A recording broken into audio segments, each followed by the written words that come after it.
أعوذ بالله من الشيطان الرجيم. بسم الله الرحمن الرحيم. الحمد لله رب العالمين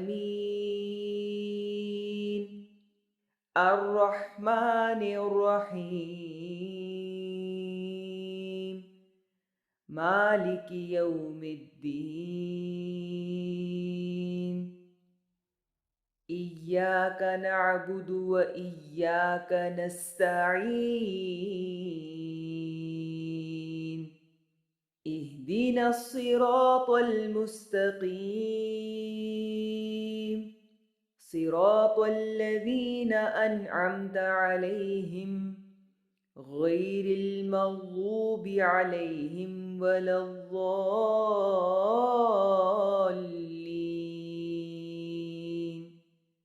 آمین. السلام علیکم ورحمۃ اللہ وبرکاتہ. نحمدہ ونصلی علی رسولہ الکریم. اما بعد فاعوذ باللہ من الشیطان الرجیم. بسم اللہ الرحمن الرحیم. رب اشرح لی صدری ویسر لی امری واحلل عقدۃ من لسانی یفقہوا قولی. رب زدنی علما اللہم فقہنا فی الدین. اللہم انی اسألک ایمانا لا یرتد ونعیما لا ینفد ومرافقۃ محمد صلی اللہ علیہ وسلم فی اعلیٰ جنت الخلد. آمین یا رب العالمین. أعوذ بالله من الشيطان الرجيم. بسم الله الرحمن الرحيم. ولو أننا نزلنا إليهم الملائكة وكلمهم الموتى وحشرنا عليهم كل شيء قبلا ما كانوا ليؤمنوا إلا أن يشاء الله ولكن أكثرهم يجهلون. وكذلك جعلنا لكل نبي عدوا شياطين الإنس والجن يوحي بعضهم إلى بعض زخرف القول غرورا. ولو شاء ربك ما فعلوه فذرهم وما يفترون. اور اگر بے شک ہم ان کی طرف فرشتے نازل کرتے اور ان سے مردے کلام کرتے اور ہم ان کی ہر مطلوبہ شے ان کے سامنے پیش کر دیتے تو بھی وہ ایمان نہ لاتے. ہاں اگر اللہ ایسا چاہتا تو اور بات تھی، لیکن ان میں سے اکثر جہالت میں ڈوبے ہوئے ہیں. کل بھی یہ بات ہوئی تھی کہ ایمان کا تعلق خاص انسان کے دل کے ساتھ ہے اور دل کی کیفیات کے ساتھ ہے، نہ کہ باہر سے کوئی معجزات دیکھ لینے سے. باہر کی کوئی بھی چیز جو انسان کو اگر موو بھی کرے تو وہ اس کے اندر، دل کے اندر ہی کوئی تحریک ہوتی ہے تو ہی اس کو موو کرتی ہے، ورنہ انسان اللہ تعالیٰ کی نشانیوں پر سے اندھے گونگے بہروں پر کی طرح ہی گزر جاتا ہے. تو اللہ تعالیٰ فرماتے ہیں کہ بڑے بڑے بھی اگر ہم معجزات نازل کر دیتے، فرشتے ہوتے، مردے کلام کرتے، تو بھی انہوں نے ایمان نہیں لانا تھا. اور اسی طرح ہم نے انسانوں اور جنوں میں سے شیاطین ہر نبی کے دشمن بنائے. ان میں سے ہر ایک دوسرے کے کان میں چکنی چپڑی باتیں ڈالتا رہتا ہے تاکہ اسے دھوکے میں رکھے. اور اے نبی صلی اللہ علیہ وسلم، اگر آپ کا رب چاہتا تو وہ یہ کام نہ کرتے. چنانچہ آپ ان لوگوں کو اور جو کچھ یہ جھوٹ گھڑ رہے ہیں اس کو رہنے دیجئے.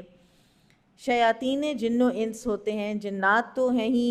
شیطان تو جن ہے نا، تو جنات میں بھی شیاطین ہیں جو اس کی ذریت ہیں، لیکن انسانوں میں بھی شیاطین ہوتے ہیں.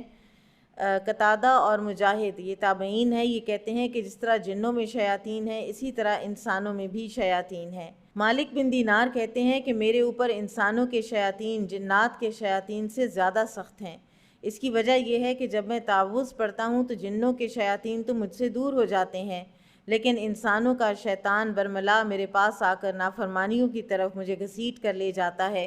کیونکہ شیطان تو بھاگتا ہے تعوذ سے، لیکن انسان جو ہے وہ تو نہیں بھاگتا، وہ تو کبھی کسی بہت ہی قریبی عزیز کے، کبھی کسی دوست کے، کبھی کسی بلڈ ریلیٹیو کے روپ میں ہوتا ہے،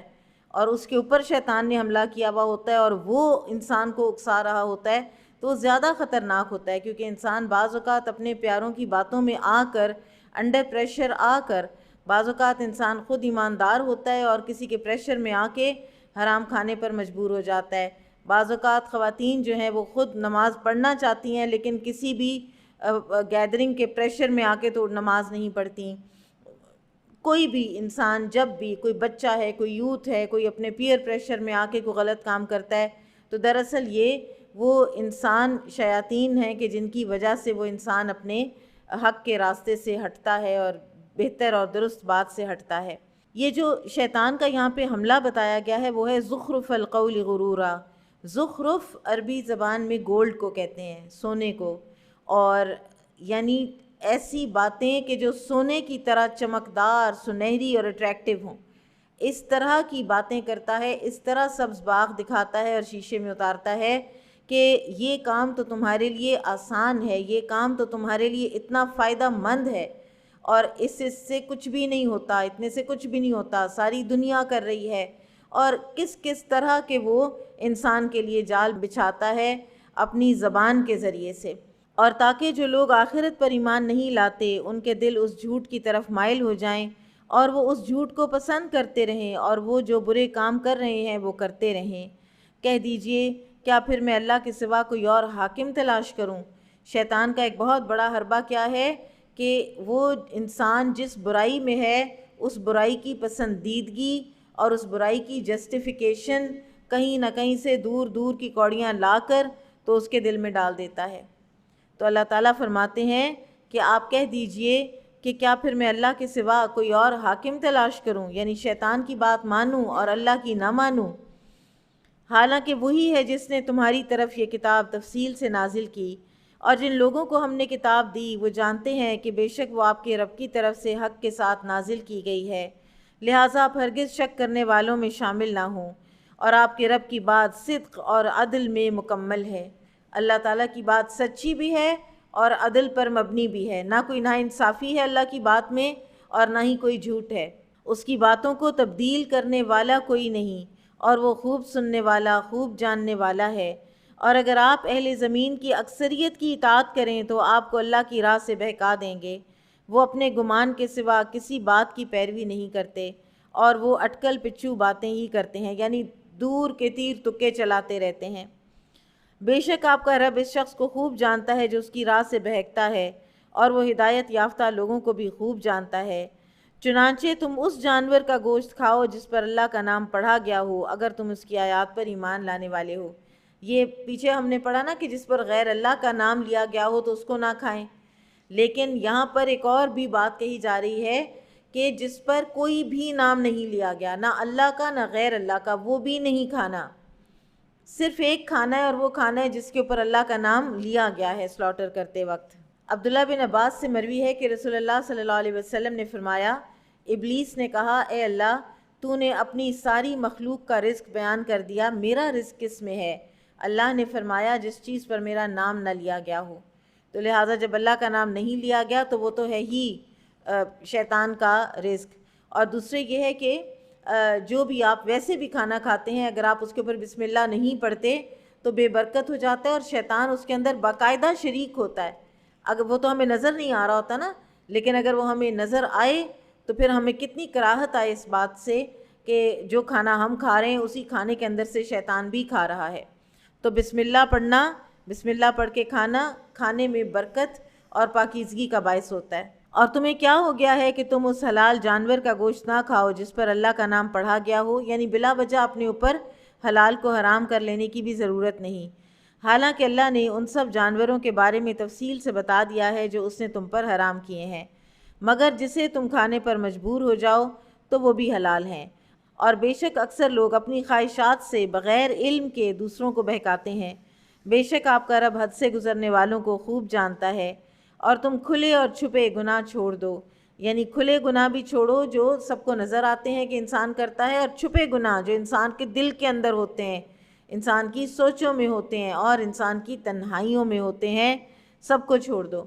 بے شک جو لوگ گناہ کرتے ہیں ان کو ان کے اعمال کی جلد سزا ملے گی جو وہ کرتے رہے ہیں۔ اور تم اس جانور کا گوشت مت کھاؤ جس پر اللہ کا نام نہ پڑا گیا ہو، کیونکہ یہ کھانا یقیناً نافرمانی ہے، اور بے شک شیطان اپنے دوستوں کے ذہنوں میں شبہ ڈالتے ہیں تاکہ وہ تم سے جھگڑا کریں، اور اگر تم نے ان کی اطاعت کی تو بلا شبہ تم بھی ضرور مشرک ہوگے۔ کیا ایک ایسا شخص جو مردہ تھا پھر ہم نے اسے زندہ کیا اور ہم نے اس کے لیے نور بنا دیا، وہ اس کی روشنی میں لوگوں میں چلتا ہے، کیا وہ اس شخص جیسا ہو سکتا ہے جس کا حال یہ ہے کہ وہ اندھیروں میں پڑا ہے، ان سے نکلنے والا نہیں؟ اسی طرح کافروں کے لیے ان کاموں میں کشش رکھی گئی ہے جو وہ کرتے ہیں، اور اسی طرح ہم نے ہر بستی میں اس کے بڑے بڑے مجرموں کو لگا دیا کہ وہ اس بستی میں اپنے مکر و فریب کا جال پھیلائیں، اور وہ اپنے آپ ہی سے مکر و فریب کرتے ہیں اور وہ شعور نہیں رکھتے۔ اور جب ان کے پاس نشانی آتی ہے تو وہ کہتے ہیں کہ ہم ہرگز ایمان نہیں لائیں گے حتیٰ کہ ایسی ہی چیز خود ہمیں دی جائے جیسی رسولوں کو دی گئی۔ اللہ زیادہ بہتر جانتا ہے کہ اپنی رسالت کا کام کس کو سونپے۔ جن لوگوں نے جرم کیے انہیں جلد ہی اللہ کے ہاں ذلت ملے گی، اور اس مکر و فریب کی وجہ سے شدید عذاب ہوگا جو وہ کرتے رہے۔ فَمَن يُرِدِ اللَّهُ أَن يَهْدِيَهُ يَشْرَحْ صَدْرَهُ لِلْإِسْلَامِ وَمَن يُرِدْ أَن يُضِلَّهُ يَجْعَلْ صَدْرَهُ ضَيِّقًا حَرَجًا كَأَنَّمَا يَصَّعَّدُ فِي السَّمَاءِ كَذَلِكَ يَجْعَلُ اللَّهُ الرِّجْسَ عَلَى الَّذِينَ لَا يُؤْمِنُونَ۔ چنانچہ اللہ جسے ہدایت دینا چاہتا ہے تو اس کا سینہ اسلام کے لیے کھول دیتا ہے۔ سینے کا اسلام کے لیے کھلنا جو ہے یعنی اسلام پسند آ جائے، اسلام کے احکامات بوجھ نہ معلوم ہوں، عبادت میں انسان کو سکون ملے، عبادت کرنے پہ دل کرے، نیکی کرنے پہ دل کرے، اللہ تعالیٰ کی اطاعت کرنے پہ دل کرے اور نافرمانی سے دل گھبرائے، تو یہ شرح صدر کی علامات ہیں۔ اور پھر یہ کہ انسان اس دنیا میں آخرت کے گھر کی تیاری کرنے لگ جائے، آخرت کو دنیا پر ترجیح دے، تو یہ ہیں ساری شرح صدر کی علامات جو ہمیں مختلف علماء کرام نے بتائی ہیں۔ اور جسے گمراہ کرنا چاہتا ہے تو اس کا سینہ بہت تنگ کر دیتا ہے، یعنی اسلام کے لیے تنگ، اس کا دل نہیں چاہتا کہ وہ آئے، وہ بیٹھے، وہ سنے کہ اللہ کی کتاب میں کیا پڑھایا جا رہا ہے، کیا کہا جا رہا ہے، تو اس کا سینہ بہت تنگ کر دیتا ہے جیسے وہ آسمان میں چڑھ رہا ہو۔ اسی طرح اللہ ان لوگوں پر ناپاکی مسلط کر دیتا ہے جو ایمان نہیں لاتے۔ یہ آپ کے رب کا سیدھا راستہ ہے، ہم نے ان لوگوں کے لیے آیات کھول کر بیان کر دی ہیں جو نصیحت حاصل کرتے ہیں۔ وَهَذَا صِرَاطُ رَبِّكَ مُسْتَقِيمًا قَدْ فَصَّلْنَا الْآيَاتِ لِقَوْمٍ يَذَّكَّرُونَ لَهُمْ دَارُ السَّلَامِ عِندَ رَبِّهِمْ وَهُوَ وَلِيُّهُمْ بِمَا كَانُوا يَعْمَلُونَ۔ انہی کے لیے ان کے رب کے ہاں سلامتی کا گھر ہے۔ دار السلام یعنی جنت، دنیا سلامتی کا گھر نہیں ہے۔ دنیا میں کسی بھی وقت کبھی خدا نخواستہ کوئی عافیت جو ہے وہ ٹل سکتی ہے، زوال نعمت ہو سکتا ہے، دنیا ایسی ہی ہے۔ زندگی ہے تو موت میں تبدیل ہو سکتی ہے، اور اسی طرح سے وہ جو riches to rags والی ایک محاورے بنے ہوئے ہیں وہ بھی ہو سکتا ہے، کچھ بھی انسان کے ساتھ کسی بھی وقت اس دنیا میں ہو سکتا ہے، کیونکہ یہ دنیا دار السلام نہیں ہے۔ جنت دار السلام ہے، وہاں عافیت نہیں ٹلنی، لا مقطوعۃ ولا ممنوعہ، وہاں پہ نہ کوئی چیز آپ کو روک ٹوک کی جائے گی اور نہ ہی وہ کسی چیز کی شارٹیج ہوگی وہاں پہ، اور نہ ہی وہاں سے آپ کو کوئی شفٹ ہونے کو کہے گا، اور نہ ہی انسان کا اپنا دل چاہے گا کہ وہاں سے شفٹ ہو۔ تو لہٰذا اللہ کے پاس ہے سلامتی کا گھر، اور انسان کو چاہیے، ایک شرح صدر والا انسان جو ہے اس کو چاہیے کہ وہ سلامتی کے گھر کے لیے تیاری کرے، اس کے لیے تگ و دو کرے، اور وہ ان کاموں کی وجہ سے ان کا دوست ہے جو وہ کرتے رہے۔ اور جس دن وہ ان سب کو اکٹھا کرے گا تو فرمائے گا، اے جنوں کے گروہ، تم نے انسانوں میں سے بہت زیادہ گمراہ کیے تھے، یعنی جنات نے، ظاہر ہے کہ انسانوں کو ڈرا کے بھی رکھا، شریر جنات نے انسانوں کو نقصان پہنچانے کی کوششیں بھی کیں، اور انسانوں میں سے ان کے دوست کہیں گے۔ اب انسانوں میں سے جنات کے دوست کون ہیں؟ کاہن، جادوگر، نجومی، کیونکہ نبی صلی اللہ علیہ وسلم نے فرمایا نا کہ یہ جو شیاطین ہیں یہ آسمانوں سے کوئی نہ کوئی خبر جو ہے غیب کی وہ لاتے ہیں، کوئی سنگن لیتے ہیں، کوئی ایک آدھی خبر ان کو جو ملتی ہے وہ آ کے کاہن کے کان میں پھونک دیتے ہیں، اور کاہن ان میں 100 جھوٹ ملاتا ہے اور سامنے والے کو بتا دیتا ہے۔ اب وہ جو ایک کمزور عقیدے والا جو کسی کاہن یا نجومی کے پاس گیا ہے، وہ کہتا ہے کہ اچھا اس نے ایک بات سچی بتائی ہے، اور وہ بالکل کوئی ٹریویل سی معمولی سی سچی بات ہوتی ہے، یا وہ کہتے ہیں کہ تمہارے گھر میں فلاں ایک شخص ہے، اس کا یہ نام ہے، یا اس قسم کی کوئی بات وہ بتاتا ہے، تو وہ ضعیف العقیدہ انسان ہے، وہ کہتا ہے کہ اچھا اگر اس نے یہ ایک بات ٹھیک بتائی ہے تو باقی جو اس نے 100 جھوٹ بولے ہیں وہ بھی اس کو ٹھیک ہی سمجھتا ہے پھر۔ اور انسانوں میں سے ان کے دوست کہیں گے اے ہمارے رب، ہم نے ایک دوسرے سے فائدہ اٹھایا، یعنی جنات نے ہم سے اٹھایا، ہم نے جنات سے اٹھایا، اور ہم اس میعاد کو پہنچے جو تو نے ہمارے لیے مقرر فرمائی تھی۔ اللہ فرمائے گا آگ ہی تمہارا ٹھکانہ ہے۔ جنات کے ذریعے سے کوئی غیب کا علم جاننے کی کوشش کرنا، یا جنات کے ذریعے سے جادو کرنا، کروانا، یہ سب چیزیں جو ہیں ان کا ٹھکانہ آگ ہے، کیونکہ یہ ایک مختلف جو انسان ہے جن کے ساتھ یہ کیا جا رہا ہوتا ہے معاملہ، کسی کے اوپر جادو کا معاملہ کیا جا رہا ہوتا ہے، یا کوئی جنات کے ذریعے سے ستایا جا رہا ہوتا ہے کسی کو، تو دراصل اس انسان کی زندگی حرام کی جا رہی ہوتی ہے۔ اس کا جو انجام ہے وہ اللہ کے ہاں آگ ہے، تم اس میں ہمیشہ رہو گے، ہاں اگر اللہ چاہے تو دوسری بات ہے۔ بے شک آپ کا رب بڑا حکمت والا، خوب جاننے والا ہے۔ اور اسی طرح ہم بعض ظالموں کو بعض پر ان کاموں کی وجہ سے مسلط کر دیتے ہیں جو وہ کرتے رہے۔ اے جنوں اور انسانوں کے گروہ، کیا تمہارے پاس تمہیں میں سے رسول نہیں آئے تھے؟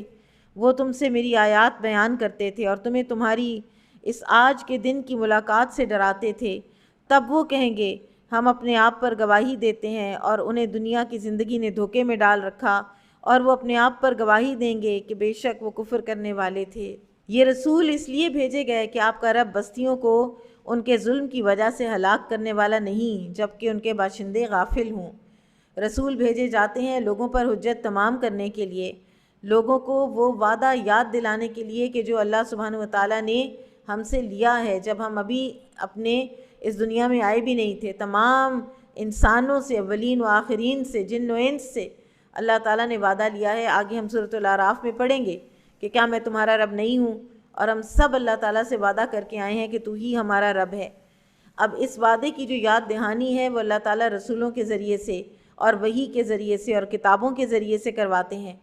اور جب تک اللہ تعالیٰ پوری طرح سے حجت تمام نہ کر لیں ہدایت بھیجنے کی اپنی طرف سے، تو اس وقت تک اللہ تعالیٰ بستیوں کو ہلاک نہیں کرتے۔ اور ہر ایک کے لیے ان اعمال کی وجہ سے درجے ہیں جو انہوں نے کیے، اور آپ کا رب اس سے غافل نہیں جو وہ کرتے ہیں۔ جنت کے 100 درجات ہیں ایک حدیث کے مطابق، اور مختلف اور بھی ہمیں روایات ملتی ہیں۔ بعض جو علماء ہیں جیسے سیدہ عائشہ رضی اللہ تعالیٰ عنہ فرماتی ہیں کہ جتنی قرآن کی آیات ہیں اتنے درجات ہیں۔ تو ہر ایک اپنے اپنے اعمال کے ذریعے سے مختلف درجات کو پہنچے گا۔ ایک ایک درجے کے اندر کتنا فاصلہ ہے، جتنا زمین والوں کے لیے آسمان کے ستاروں کا فاصلہ ہے، اور جس طرح ہم آسمان پہ ستارے دیکھتے ہیں اس طرح جنت والے اپنے سے اوپر کے درجے والے کو دیکھیں گے۔ اور بلند ترین جو جنت ہے وہ فردوس ہے، اور جب اللہ تعالیٰ سے مانگیں تو پھر جنت الفردوس ہی مانگیں۔ اس کا چھت جو ہے وہ رحمان کا عرش ہے، اور وہیں سے ساری جنت کی نہریں بھی پھوٹتی ہیں۔ اور ہر ایک کے لیے ان اعمال کی وجہ سے درجے ہیں جو انہوں نے کیے، اور آپ کا رب اس سے غافل نہیں جو وہ کرتے تھے۔ اور آپ کا رب بے نیاز ہے، رحمت والا، اگر وہ چاہے تو تمہیں لے جائے اور تمہارے بعد جنہیں چاہے جانشین بنا دے، جیسے اس نے تمہیں دوسری قوم کی نسل سے پیدا کیا۔ ہارون الرشید خلیفہ کے بارے میں آتا ہے کہ ایک مرتبہ وہ کسی شکار پہ گیا، تو وہاں پہ اب اس کی بادشاہت آپ کو پتہ ہے بہت بڑی تھی، اور اس کے بڑے زبردست لشکر تھے جو زمین کے کئی اطراف میں پھیلے ہوئے تھے، اور وہ ایسا سپر پاور کا وہ مالک ہو چکا تھا کہ بعض اوقات وہ کسی بادل کو اڑتے ہوئے دیکھتا تو وہ کہا کرتا تھا کہ جاؤ ہندوستان میں جا کر برسو یا چین میں، تم جس بھی علاقے میں جا برسو گے وہ میرے ہی زیر نگیں ہوگا، یعنی اس کی جو پروڈیوس ہے وہ میرے پاس ہی آئے گی، خراج کے طور پہ، جزیے کے طور پہ، کسی بھی صورت میں مجھے اس کا حصہ ضرور ملے گا۔ تو ایک دن وہ شکار پر نکلا تو راستے میں ایک دانا، بہلول دانا سے اس کی ملاقات ہوئی، تو ہارون الرشید نے اس سے کہا کہ مجھے کوئی نصیحت کرو۔ تو بہلول دانا نے کہا امیر المومنین آپ کے آباء و اجداد کہاں ہیں؟ ہارون الرشید نے جواب دیا وہ تو مر گئے، ان کے محلات کہاں ہیں؟ بہلول دانا نے اگلا سوال کیا تو کہنے لگا ہارون الرشید کہ ان کے محلات یہی ہیں، میرے پاس ہیں، میں استعمال کرتا ہوں۔ تو بہلول نے پوچھا ان کی قبریں کہاں ہیں؟ ان کی قبریں بھی یہی ہیں۔ ہارون الرشید نے حیران ہو کر کہا۔ اس پر بہلول دانا نے کہا ان محلات نے قبروں میں انہیں کیا فائدہ دیا؟ تو ہارون الرشید نے کہا تم نے سچ کہا۔ پھر کہا کہ بہلول مجھ کو تھوڑی اور نصیحت کرو۔ تو بہلول دانا نے یہ رقت انگیز ایک شعر پڑھا، جس شعر کا معنی یہ ہے کہ دنیا میں تمہارے محلات تو خوب وسیع و عریض ہیں، کاش مرنے کے بعد بھی تمہاری قبر بھی وسیع و عریض ہو جائے۔ تو ہارون الرشید رقت کے مارے رو پڑا، بولا کچھ اور نصیحت کرو۔ بہلول نے ایک اور شعر پڑھا، فرض کرو کہ تم خزائن کسریٰ کے مالک بن جاتے اور کئی برس کی طویل عمر پاتے تو پھر کیا ہوتا؟ کیا ہر زندہ آدمی کا ٹھکانہ قبر ہی نہیں؟ اور اس کے بعد کیا تم ان سب نعمتوں کے متعلق جواب دہ نہیں ہونا پڑے گا؟ ہارون الرشید نے کہا کیوں نہیں۔ وہیں سے پلٹا اور اپنے محل میں آ گیا اور سخت بیمار پڑ گیا، اور چند ہی روز میں مرض نے اتنی شدت اختیار کی کہ سخت بیمار ہو گیا۔ نزا کے عالم میں اپنے سپہ سالاروں اور دربانوں سے چیخ چیخ کر کہنے لگا میری افواج کو اکٹھا کرو۔ آن کی آن میں تمام افواج اسلحے سے لیس ہو کر محل کے باہر صف آرا ہو گئیں۔ ہارون الرشید اپنی بے شمار افواج کو دیکھ کر رو پڑا اور کہنے لگا اے وہ جس کی بادشاہت کو زوال نہیں، اس پر رحم کر جس کی بادشاہت آمادہ زوال ہے۔ پھر وہ زار زار روتا رہا اور روتے روتے اس کی جان نکل گئی۔ اس طرح اللہ تعالیٰ ایک کے بعد ایک کو لاتا ہے، اور جو انسان آتا ہے وہ سمجھتا ہے کہ جس نے جانا تھا وہ چلا گیا، تو میں تو اب ادھر ہی ہوں، ادھر کوئی بھی نہیں ہے۔ بے شک جس چیز کا تم سے وعدہ کیا جاتا ہے وہ ضرور آنے والی ہے، اور تم عاجز کرنے والے نہیں۔ اے نبی صلی اللہ علیہ وسلم کہہ دیجئے اے میری قوم تم اپنی جگہ عمل کرو، بے شک میں بھی اپنی جگہ عمل کرنے والا ہوں، چنانچہ جلد ہی تم جان لوگے کہ کس شخص کے لیے آخرت کا اچھا انجام ہے، اور بے شک ظالم فلاح نہیں پائیں گے۔ اور انہوں نے اس میں سے اللہ کے لیے ایک حصہ ٹھہرایا جو اس نے کھیتی اور چوپایوں کی شکل میں پیدا کیا، پھر اپنے خیال کے مطابق کہنے لگے یہ حصہ اللہ کے لیے ہے اور یہ ہمارے دیوتاؤں کے لیے، یعنی یہ ان کی ایک خام خیالی تھی کہ کوئی حصہ اللہ کا الگ سے کر لیتے اور کوئی دیوتاؤں کا کر لیتے، چنانچہ ان کے دیوتاؤں کا جو حصہ ہے وہ تو اللہ کے پاس نہیں پہنچتا، اور جو اللہ کا حصہ ہے وہ ان کے دیوتاؤں تک پہنچ جاتا ہے، یعنی اللہ والا حصہ بھی دیوتاؤں کو ہی ایونچولی دے دیا کرتے تھے۔ کس قدر برا ہے جو وہ فیصلہ کرتے تھے۔ اچھا اب دیوتاؤں کا حصہ کہاں جاتا تھا؟ وہ تو بے جان تھے، انہوں نے اس حصے کو کیا کرنا تھا؟ وہ حصہ وہیں کے جو مجاور تھے اور جو وہاں کے بتوں کو وہ کرنے والے، دیکھ بھال کرنے والے، یہی تو ایک طریقہ ہے، بہت بڑا ذریعہ ہے آمدنی کا، کہ اس جگہ کے مجاور بن کے بیٹھ جاؤ اور پھر وہاں سے جتنا دل چاہے لوگوں کا جو مال و متاع ہے ان کی حق حلال کی کمائی، اور ایسے لوگ کہ جن کا عقیدہ توحید کا سلامت نہیں ہے تو اپنا مال وہاں پہ جا کے تو ڈال آتے ہیں، کہیں ڈبوں میں ڈال آتے ہیں، کہ کوئی ہر طرح کی ہر دور کے الگ الگ طریقے ہیں نا، اور کہیں پہ بتوں کے سامنے لا لا کے وہ زیورات اور پتہ نہیں کیا کیا ڈال جاتے تھے اپنے درہم و دینار۔ تو یہ سارا کچھ جو ہے کوئی اللہ کا اور کوئی بندوں کا، اللہ کے حصے میں سے شاید وہ فقراء غرباء کو دے دیتے ہوں، اور اگر دیوتاؤں کا حصہ کم ہو رہا ہوتا تھا تو پھر اللہ کا حصہ بھی اپنے حصے میں ہی ڈال لیتے تھے، اور دیوتاؤں کا حصہ اٹھاتے تھے اور آپس میں بانٹ لیتے تھے۔ اسی لیے تو ان کو اتنی تکلیف تھی کہ بت پرستی ختم کرنے کیوں آ گئے ہیں، ان کی چودراہٹ، ان کا سورس آف انکم، سب کچھ تو ختم ہو رہا تھا۔ اور اسی طرح بہت سے مشرکوں کے لیے ان کے دیوتاؤں نے ان کی اولاد کا قتل پسندیدہ بنا رکھا ہے۔ قتل اولاد جو ہے وہ ایک کئی اس کے طریقے ہو سکتے ہیں، اور اس میں ایک تو ان کا یہ طریقہ تھا اہل عرب کا، اور چند قبائل تھے جو یہ کیا کرتے تھے کہ بیٹیاں پیدا ہوتی تھیں تو ان کو مار دیتے تھے، پیدا ہوتے ساتھ ہی مار دیتے تھے۔ اور اسی لیے جو ابتدائی بالکل وہی ہے نا، اس میں سورہ کورت جب نازل ہوئی اس میں آیات ہیں اذا الموءودۃ سئلت بأی ذنب قتلت، کہ جب زندہ گاڑی گئی لڑکی سے پوچھا جائے گا کہ تو کس قصور میں ماری گئی تھی۔ اور اسی طرح سے ویسے بھی ایبارشن کرانا، اور خاص طور پر جن خواتین نے نادانی میں، یا کیونکہ انسان کئی دفعہ نفس کی ٹیمپٹیشن میں گناہ کر بیٹھتا ہے اور بعض اوقات اس کو یہ پتہ ہی نہیں ہوتا کہ یہ گناہ ہے جو وہ کر رہا ہے، ہر لحاظ سے توبہ کا دروازہ کھلا ہے، تو انسان کو توبہ اور استغفار کرنی چاہیے اس طرح کا گناہ کسی سے اگر سرزد ہوا ہو، اور پھر اس کا کوئی کفارہ بھی ہے پیٹ کے بچے کی دیت کا، وہ بھی دے دینا چاہیے تاکہ وہ انہیں ہلاک کر دیں اور ان کے لیے ان کا دین مشکوک بنا دیں، اور اگر اللہ چاہتا تو وہ یہ کام نہ کرتے، چنانچہ انہیں اور ان کے جھوٹ کو ان کے حال پر چھوڑ دیجئے جو وہ گھڑتے ہیں۔ وَقَالُوا هَٰذِهِ أَنْعَامٌ وَحَرْثٌ حِجْرٌ، اور اپنے جھوٹے خیال کے مطابق انہوں نے کہا یہ چوپائے اور کھیتی ممنوع ہیں، انہیں بس وہی کھا سکتا ہے جسے ہم چاہیں، اور بعض چوپائے ہیں جن کی پشت پر سواری حرام کر دی گئی، اور بعض چوپائے ہیں جن پر وہ اللہ کا نام نہیں پڑھتے، یہ سب وہ اللہ پر جھوٹ گھڑتے ہوئے کرتے ہیں، وہ جلد ہی انہیں اس جھوٹ کی سزا دے گا جو وہ گھڑتے رہے ہیں۔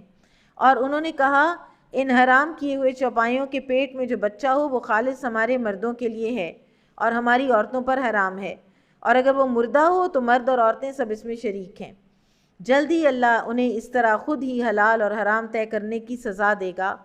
بے شک وہ بڑا حکمت والا خوب جاننے والا ہے۔ بے شک وہ لوگ خسارے میں رہے جنہوں نے اپنی اولاد کو علم کے بغیر بے وقوفی سے قتل کیا، اور اللہ نے انہیں جو رزق دیا اللہ پر جھوٹ باندھ کر اسے حرام ٹھہرا لیا، یعنی یہ جو جانور کا یہ حرام کر لیا کرتے تھے، اور اسی طرح یہ کہ کچھ حصہ جو ہے وہ عورتوں پہ حرام ہے، کچھ ہے جو ہم اکٹھے کھا لیں گے، بہت سے خود ساختہ طریقے حلال و حرام کے جو ہیں وہ ہمارے معاشرے میں بھی موجود ہیں، اور ان ساری سپرسٹیشنز کو، توہمات کو چھوڑ دینا چاہیے۔ اسلام توہمات کا دین نہیں ہے، اسلام بہت پریکٹیکل اور سیدھا سادہ سا صاف ستھرا درست دین ہے۔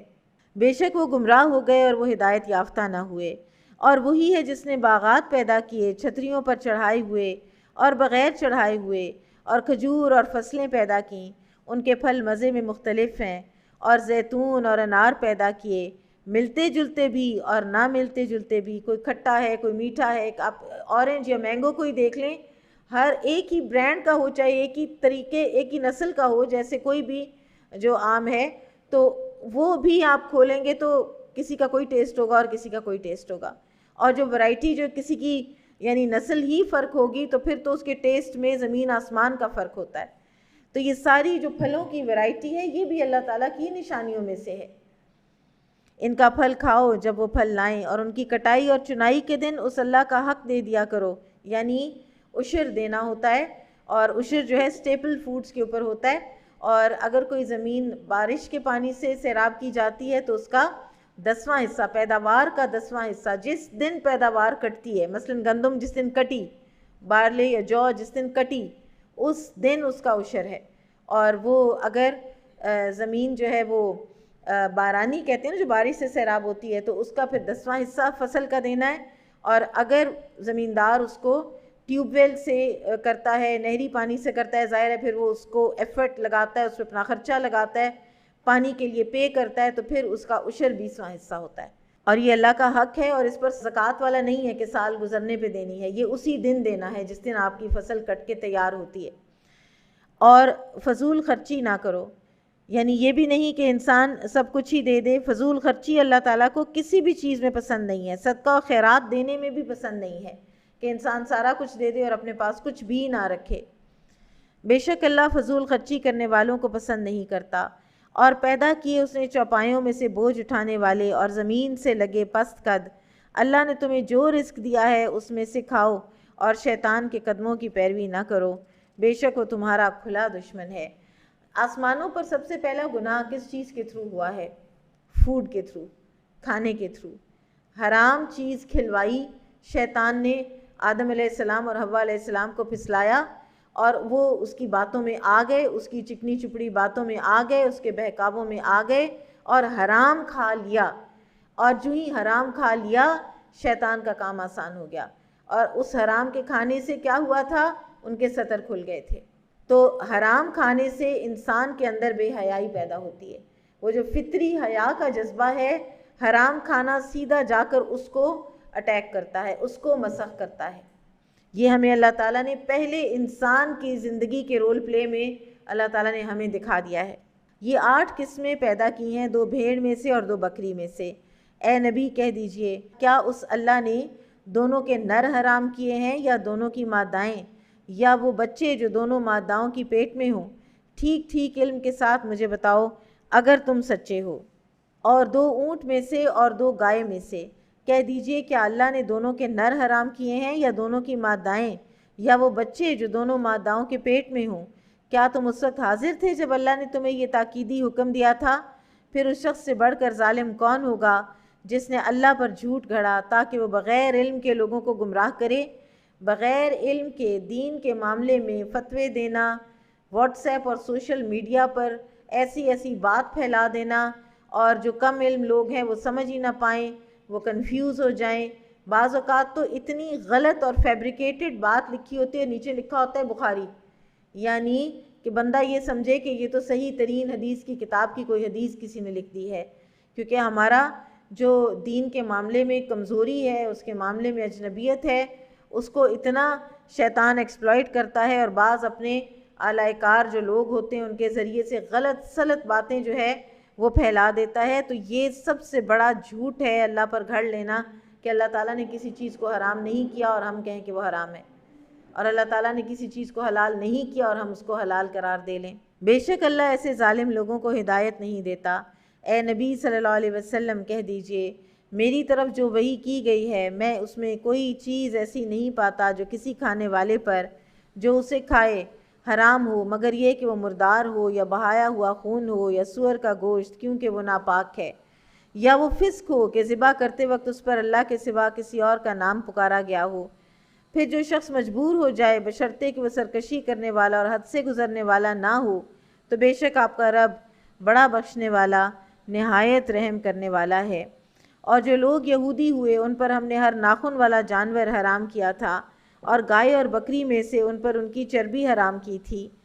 سوائے اس چربی کے جو ان کے پیٹوں یا آنتوں کے ساتھ لگی ہو یا ہڈی کے ساتھ ملی ہو۔ یہ سزا ہم نے انہیں ان کی سرکشی کے باعث دی، اور بے شک ہم سچے ہیں۔ پھر اگر وہ آپ کو جھٹلائیں تو کہہ دیجئے تمہارا رب وسیع رحمت والا ہے، اور اس کا عذاب مجرم قوم سے ٹالا نہیں جاتا۔ جن لوگوں نے شرک کیا وہ جلد ہی کہیں گے اگر اللہ چاہتا تو ہم اور ہمارے باپ دادا شرک نہ کرتے اور نہ ہم کوئی چیز حرام کرتے، یعنی سارے کا سارا ذمہ اللہ تعالیٰ کا لگا دینا اپنے گناہوں کا اور اپنی کوتاہیوں کا۔ یہ دراصل شیطان نے کیا تھا جب اس نے اللہ تعالیٰ سے کہا تھا کہ نہ تو آدم کو بناتا، نہ تو مجھے سجدے کا حکم دیتا، نہ میں نافرمانی کرتا، نہ میں گناہگار ہوتا، میرا کوئی قصور نہیں ہے، یہ تیرا فیصلہ تھا جس کے نتیجے میں یہ ہوا ہے، نعوذ باللہ۔ تو اللہ تعالیٰ کو بلیم کر دینا کہ اگر اللہ نہ چاہتا تو ہم کبھی بھی یہ نہ کرتے۔ ابھی مجھے پچھلے ہی دنوں کسی نے بتایا کہ کسی خاتون کے بارے میں کہ وہ کچھ بہت ہی کوئی ایسا غلط کام جو ہے وہ کر رہی ہیں کہ جو ہرگز ان کو نہیں کرنا چاہیے، اور جو بہت زیادہ اللہ تعالیٰ کی نافرمانی کا ہے۔ تو جب ان کو منع کرنا چاہا ان خاتون نے جواب دیا کہ مجھے اللہ نے ایسا ہی بنایا ہے اور یہ میری جینز میں ہے۔ تو ایک چیز ہمیں یاد رکھنی چاہیے کہ جب ہم پیدا ہوتے ہیں نا تو ہماری جینز میں کچھ چیزیں ہوتی ہیں، کچھ چیزیں میری جینز میں ہیں جو میری طبعی کمزوری ہوگی، اور وہی چیز آپ کے اندر نہیں ہوگی، آپ کے اندر کوئی اور طبعی کمزوری ہوگی، ٹھیک ہے؟ اور وہی میرا آپ کا امتحان ہے۔ اپنی کسی بھی کمزوری کو، ہو سکتا ہے کوئی انسان غصے کا بہت تیز ہو لیکن دل اس کا صاف ہے، اس کے اندر بغض وغیرہ نہیں ہوتے۔ کچھ لوگ ہوتے ہیں بڑے سافٹ سپوکن ہوں گے لیکن دل کے اندر کینہ پالتے ہیں، ٹھیک ہے؟ تو غصے والے انسان کا امتحان اس کے غصے کو کنٹرول کرنے میں ہے۔ بغض اور کینہ رکھنے والے کا امتحان یہ ہے کہ وہ اپنے بغض اور کینے کا علاج کرے۔ یہ سب چیزیں جو ہیں یہ اللہ تعالیٰ کی ناپسند کی ہیں، لیکن یہ کہنا کہ یہ میرے اندر ہیں اور اگر اللہ چاہتا تو میرے اندر نہ رکھتا، میں تو بنی ہی ایسے ہوں اور یہ تو چینج ہی نہیں ہو سکتا، تو یہ بھی بہت بڑا ایک ڈھٹائی ہے اور گناہ کی بات ہے کہ اگر اللہ چاہتا تو ہم ایسا نہ کرتے، نہ ہی کوئی ہم حرام کام کرتے۔ اسی طرح ان لوگوں نے حق کو جھٹلایا تھا جو ان سے پہلے تھے، یہاں تک کہ انہوں نے ہمارا عذاب چکھ لیا۔ کہہ دیجئے کیا تمہارے پاس کچھ علم ہے تو اسے ہمارے سامنے پیش کرو،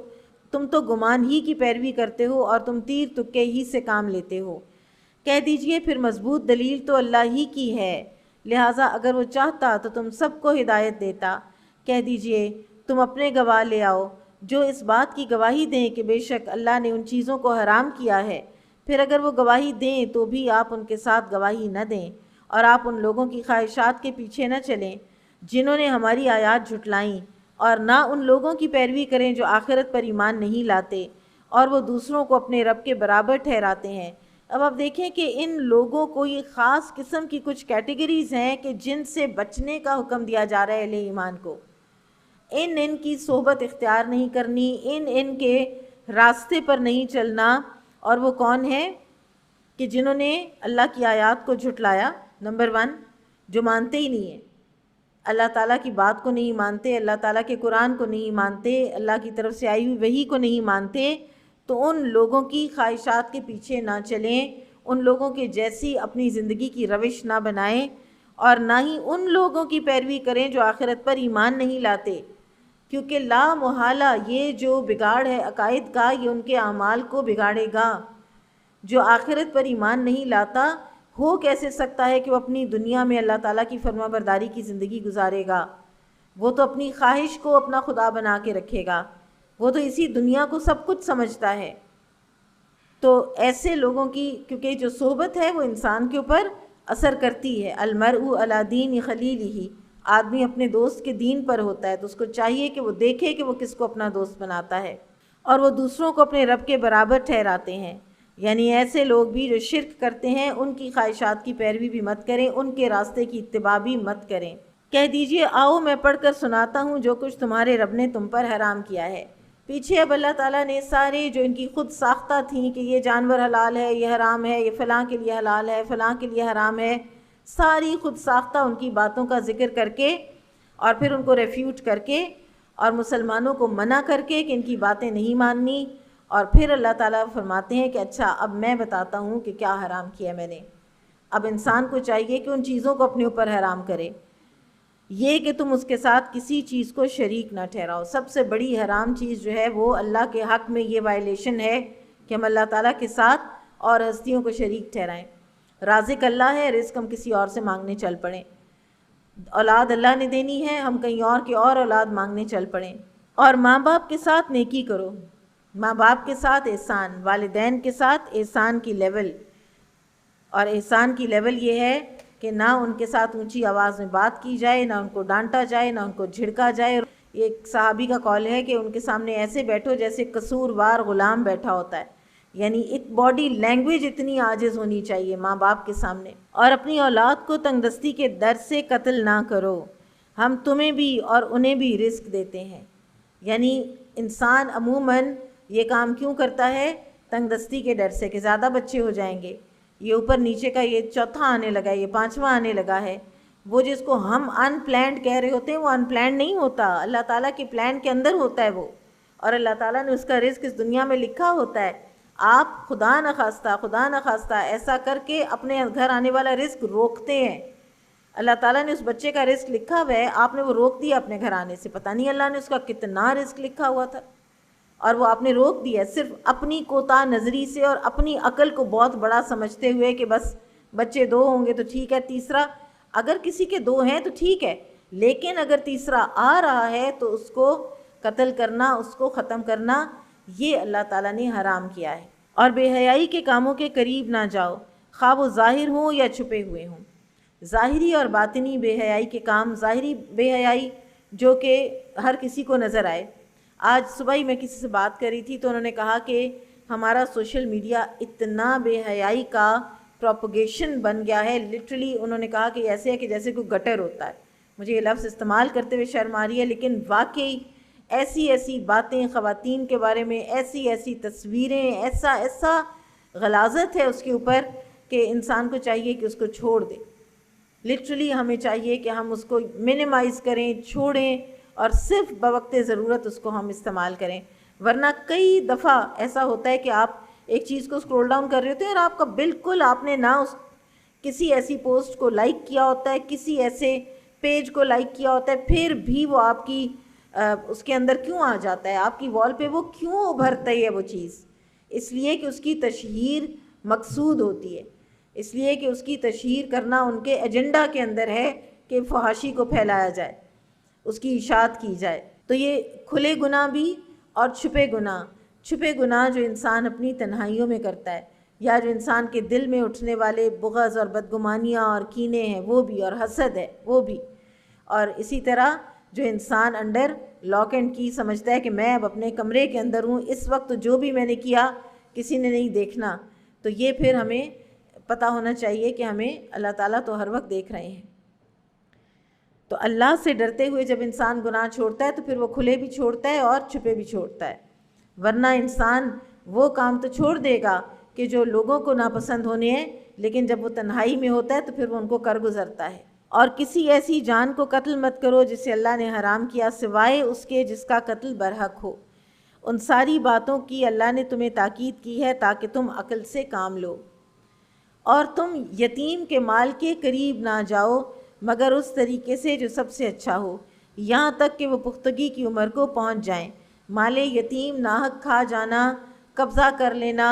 اور اس کا بڑے ہو کر اس کو کچھ بھی نہ دینا، یہ پیٹ میں آگ بھرنے کے مترادف ہے۔ 7 ہلاک کرنے والے گناہوں میں سے ایک گناہ ہے کہ انسان مال یتیم اس کے پاس آیا اور وہ یتیم کے بڑے ہونے سے پہلے اس کو اس بندے نے ختم کر دیا اور اس کو کچھ بھی نہ دیا بچے کو۔ اور تم ناپ اور تول کو انصاف کے ساتھ پورا دو، یعنی جب بھی کوئی چیز معیار کریں، یہ خاص طور پر جتنے بھی جو لوگ ہیں کہ جن کی کوئی شاپس ہوتی ہیں، کوئی کپڑے کی شاپ ہے، کوئی دودھ کا کاروبار ہے، پھر اسی طرح سے جیسے کوئی ایسی چیزیں بیچتے ہیں کہ جن میں ملاوٹ کر لی جاتی ہے، مرچوں میں، چاولوں میں، ان سب چیزوں کا اللہ تعالیٰ کے ہاں حساب ہے۔ اور یہ ایسی چیزیں ہیں کہ جن کی یہ گناہ کبیرہ ہیں، اور ان سے انسان سمجھتا ہے کہ اگر اس نے گز جو ہے اس کو چھوٹا کر لیا اور اتنا سا کپڑا کم ناپ کے دے دیا تو اس نے کوئی اپنا فائدہ کر لیا، وہ اپنا بھرپور نقصان کر رہا ہے۔ وہ اپنے اس رزق میں بھی بے برکتی پیدا کر رہا ہے، اس کو حرام بھی کر رہا ہے، اور اللہ تعالیٰ کے آگے وہ اخروی زندگی میں بھی حساب دہ ہوگا۔ ہم کسی جان کو اس کی طاقت سے بڑھ کر تکلیف نہیں دیتے، اور جب تم کوئی بات کہو تو انصاف سے کام لو، اگرچہ معاملہ تمہارے قریبی رشتہ دار کا ہو، اور تم اللہ کا عہد پورا کرو۔ ان ساری باتوں کی اللہ نے تمہیں تاکید کی ہے تاکہ تم نصیحت حاصل کرو، اور یقیناً یہ میرا راستہ ہے، لہٰذا تم اسی کی پیروی کرو اور تم دوسرے راستوں کی پیروی مت کرو، وہ تمہیں اللہ کے راستے سے الگ کر دیں گے۔ اللہ نے تمہیں اس کی تاکید کی ہے تاکہ تم پرہیزگاری اختیار کرو۔ یہ جو احکامات ہیں ان میں جو مختلف باتیں اللہ تعالیٰ نے فرمائی ہیں ان کے بارے میں کچھ حدیث ہیں۔ مثلا نبی صلی اللہ علیہ وسلم نے فرمایا، جو شخص مسلمان ماں باپ کے کسی یتیم بچے کو اپنے کھانے اور پینے میں اس وقت تک شامل رکھتا ہے جب تک وہ اس امداد سے بے پرواہ نہیں ہو جاتا، یعنی بچہ خود کمانے کے لائق ہو جاتا ہے، تو اس کے لیے یقینی طور پر جنت واجب ہو جاتی ہے۔ اسی طرح نبی صلی اللہ علیہ وسلم نے فرمایا، جو قوم عہد شکنی کرتی ہے اس میں قتل و غارت پھیل جاتی ہے۔ پھر فرمایا، جو قوم عہد شکنی کرتی ہے اس پر دشمن کو مسلط کر دیا جاتا ہے۔ پھر ہم نے موسیٰ کو اس لیے کتاب دی کہ جو شخص اچھے کام کرے اس پر ہماری نعمتیں پوری ہوں، اور ہر چیز کی تفصیل بیان کرنے کے لیے، اور یہ ہدایت اور رحمت کا ذریعہ ہے تاکہ وہ اپنے رب سے ملاقات پر ایمان لائیں۔ اور یہ قرآن، یہ ایک عظیم کتاب ہے، ہم نے اسے نازل کیا، یہ برکت والی ہے۔ اس کو پڑھنا، اس کا ناظرہ پڑھنا بھی آپ کے وقت میں، آپ کے گھر میں، آپ کے رزق میں باعث برکت اور سکون ہوگا۔ اور برکت ہوتی ہے خیر کثیر، ہر طرح کی برکتیں اللہ تعالیٰ نے اس کتاب کے ساتھ ہی منسوب کر دی ہیں۔ اسی کو پڑھنے سے، اسی پر عمل کرنے سے، اسی پر غور و فکر کرنے سے انسان کی زندگی میں برکت آتی ہے۔ پس تم اس کی پیروی کرو اور پرہیزگاری اختیار کرو تاکہ تم پر رحم کیا جائے، تاکہ تم یہ نہ کہو کہ صرف ہم سے پہلے 2 گروہوں یعنی یہود و نصارہ پر کتاب نازل کی گئی تھی، اور بے شک ہم تو ان کے پڑھنے پڑھانے سے بے خبر تھے۔ یا تم یہ نہ کہو کہ اگر بے شک ہم پر کتاب نازل کی جاتی تو ہم ضرور ان سے زیادہ ہدایت حاصل کرتے۔ چنانچہ تمہارے پاس تمہارے رب کی طرف سے ایک واضح کتاب اور ہدایت اور رحمت آ گئی ہے۔ پھر اس شخص سے زیادہ ظالم کون ہے جس نے اللہ کی آیتوں کو جھٹلایا اور ان سے منہ موڑا؟ جو لوگ ہماری آیات سے منہ موڑتے ہیں انہیں جلد ہی ہم سخت عذاب کی شکل میں سزا دیں گے، اس لیے کہ وہ حق سے منہ موڑتے ہیں۔ هل ينظرون إلا أن تأتيهم الملائكة أو يأتي ربك أو يأتي بعض آيات ربك يوم يأتي بعض آيات ربك لا ينفع نفسا إيمانها لم تکن آمنت من قبل او کسبت فی ایمانها خیرا قل انتظروا انا منتظرون۔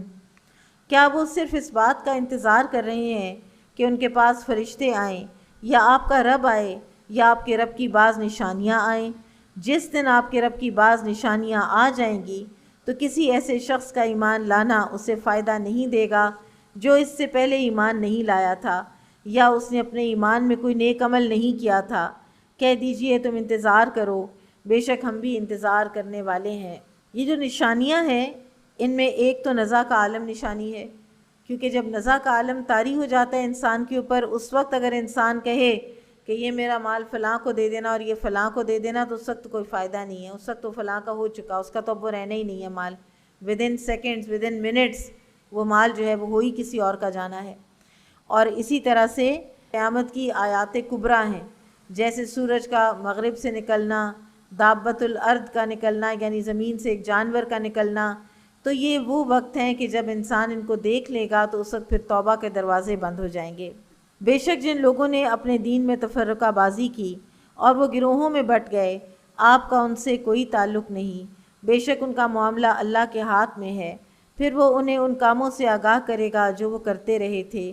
جو شخص وہاں ایک نیکی لے کر آئے گا تو اس کے لیے 10 گنا ثواب ہوگا، ایٹ لیسٹ 10 ٹائمز اللہ تعالیٰ نے نیکی جو ہے اس کا اجر بڑھا دینا ہے۔ اور جو شخص ایک برائی لے کر آئے گا تو اسے بس اس کے برابر ہی سزا دی جائے گی اور ان پر ظلم نہیں کیا جائے گا۔ یہ اللہ تعالیٰ کی وہ جو ہے نا کتب علی نفسہ رحمہ، اللہ نے اپنے اوپر رحم کرنا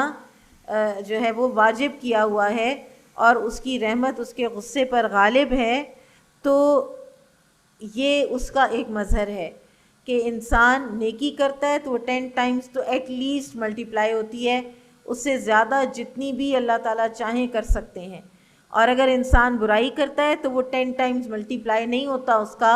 جو وبال ہے وہ اتنا ہی رہتا ہے جتنا اس نے برائی کی ہے۔ بلکہ ایک حدیث سے یہ پتہ چلتا ہے کہ جو بایاں سائیڈ والا ہمارا فرشتہ ہے وہ 6 گھڑیاں رکا رہتا ہے۔ 6 گھڑیاں سے مراد کیا ہے واللہ عالم، لیکن وہ 6 گھڑیاں رکا رہتا ہے انسان کی برائی کو لکھنے سے۔ اگر انسان جلدی سے توبہ کر لیتا ہے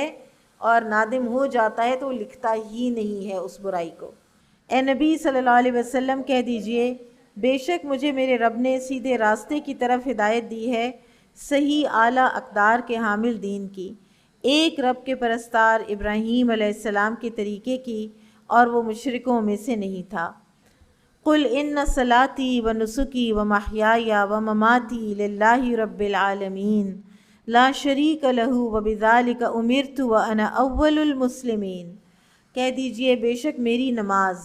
میری قربانی، میری زندگی اور میری موت سب کچھ اللہ رب العالمین کے لیے ہے، اس کا کوئی شریک نہیں، اور مجھے اسی بات یعنی توحید کا حکم دیا گیا ہے اور میں سب سے پہلا مسلمان ہوں۔ یہ ہونا چاہیے ہمارا اللہ تعالیٰ کے ساتھ تعلق۔ ہماری نماز یعنی ہمارے ساری عبادات کے طریقے صرف اللہ تعالیٰ کے لیے ہونے چاہیے، ان میں نہ کوئی خود ساختہ طریقے ہونے چاہیے اور نہ ہی اس میں اللہ کے سوا کسی اور کی رضا درکار ہونی چاہیے، نہ کوئی ریاکاری ہونی چاہیے، نہ کوئی اور اپریسیشن کی خواہش ہونی چاہیے۔ پھر اسی طرح ہماری ساری قربانیاں، ہمارے جتنے بھی اللہ تعالیٰ نے ہمیں جو ایکشنز بتا رکھے ہیں، کوئی مالی ایکشن ہے، کوئی سیکریفائس، کوئی کسی کو انسان اپنے دل میں بھی تو آپ کتنی قربانیاں کرتے ہیں نا کہ آپ کہتے ہیں کہ اچھا ٹھیک ہے میں اپنے آپ پر اس کو ترجیح دے دیتی ہوں،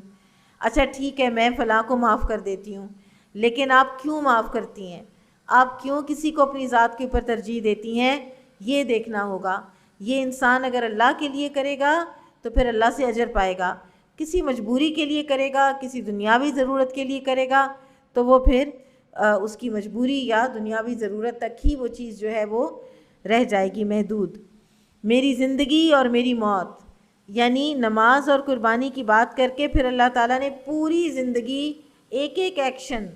جس میں سونا جاگنا بھی آ جاتا ہے، اٹھنا بیٹھنا بھی آ جاتا ہے، کھانا پینا بھی آ جاتا ہے، اور اسی طرح انسان کی موت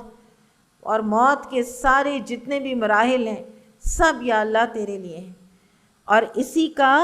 مجھے حکم دیا گیا ہے کہ میں پہلا مسلمان بنوں اور میں کسی کو اللہ تعالیٰ کے ساتھ شریک نہ ٹھہراؤں۔ کہہ دیجئے کیا میں اللہ کے سوا کوئی اور رب تلاش کروں جبکہ وہی ہر چیز کا رب ہے، اور کوئی شخص ایسا گناہ نہیں کماتا جس کا وبال اسی پر نہ ہو، اور کوئی بوجھ اٹھانے والا کسی دوسرے کا بوجھ نہیں اٹھائے گا، پھر اپنے رب ہی کی طرف تمہیں لوٹنا ہے، چنانچہ وہ تمہیں ان باتوں سے آگاہ کرے گا جن میں تم اختلاف کرتے رہے تھے، اور وہی ہے جس نے تمہیں زمین میں ایک دوسرے کا جانشین بنایا اور تم میں سے بعض کو بعض پر اونچے درجے عطا کیے تاکہ وہ تمہیں ان نعمتوں میں آزمائے جو اس نے تمہیں دیں۔ بے شک آپ کا رب جلد سزا دینے والا ہے اور بے شک وہ بہت بخشنے والا نہایت رحم کرنے والا ہے۔ سورۃ الاعراف۔ اعراف عین را فا سے ہے جس کا معنی ہے عرف یا عرفہ، کہ جو پہچان ہو، جو کوئی علامت ہو، اور بلند جگہ کو بھی کہتے ہیں کیونکہ بلند جگہ پر بیٹھے ہوئے لوگ یا کوئی چیز جو ہے وہ دور سے پہچانی جاتی ہے۔ اور اعراف جو ہے یہ میدان حشر کا ایک مقام ہے جو کہ ایک بلند مقام ہے جس کے اوپر کچھ لوگ بیٹھے ہوں گے، اور ان لوگوں کے بارے میں کہا جاتا ہے کہ یہ وہ لوگ ہوں گے کہ جن کی نیکیاں اور برائیاں برابر برابر ہو گئیں، اور جو ابھی نہ جنت میں جانے کا ٹکٹ ملا انہیں اور نہ ہی ان کو جہنم میں پھینکا اللہ تعالیٰ نے۔ اور کچھ علماء نے یہ اس طرح سے اس بات کو سمجھایا کہ یہ وہ لوگ تھے کہ جو جہاد فی سبیل اللہ میں گئے لیکن والدین کی اجازت کے بغیر گئے، یعنی والدین ناراض ہیں اور کیا جہاد ہے، تو جہاد نے جہنم کا راستہ روک لیا اور والدین کی نافرمانی نے جنت کا راستہ روک لیا، تو بالآخر اللہ تعالیٰ ان کو معاف فرمائیں گے۔ لیکن یہ میدان محشر کا پورا جو 50,000 سال کا عرصہ ہے وہ ان کا ایک طرح کا ویٹنگ پیریڈ ہوگا، اور اس میں یہ جب جنت والوں کو دیکھیں گے تو رشک کریں گے، اور جب یہ جہنم والوں کو دیکھیں گے تو اللہ تعالیٰ سے پناہ مانگیں گے اللہ تعالیٰ کی کہ اللہ تعالیٰ ہمیں ان میں داخل نہ کرنا۔ تو ان کا ذکر آگے آئے گا انشاءاللہ۔ تو اسی ایک جو ہے مقام اس کے نام پر سورہ کا نام ہے۔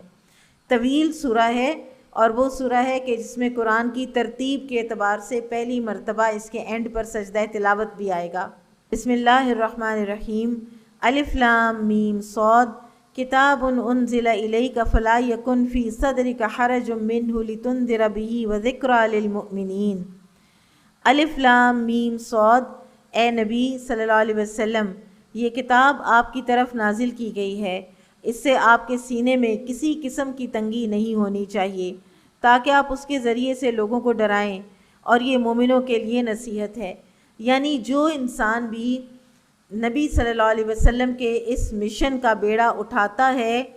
کہ کتاب نازل جو کی گئی ہے اللہ کی طرف سے اس کو لوگوں تک پہنچائے،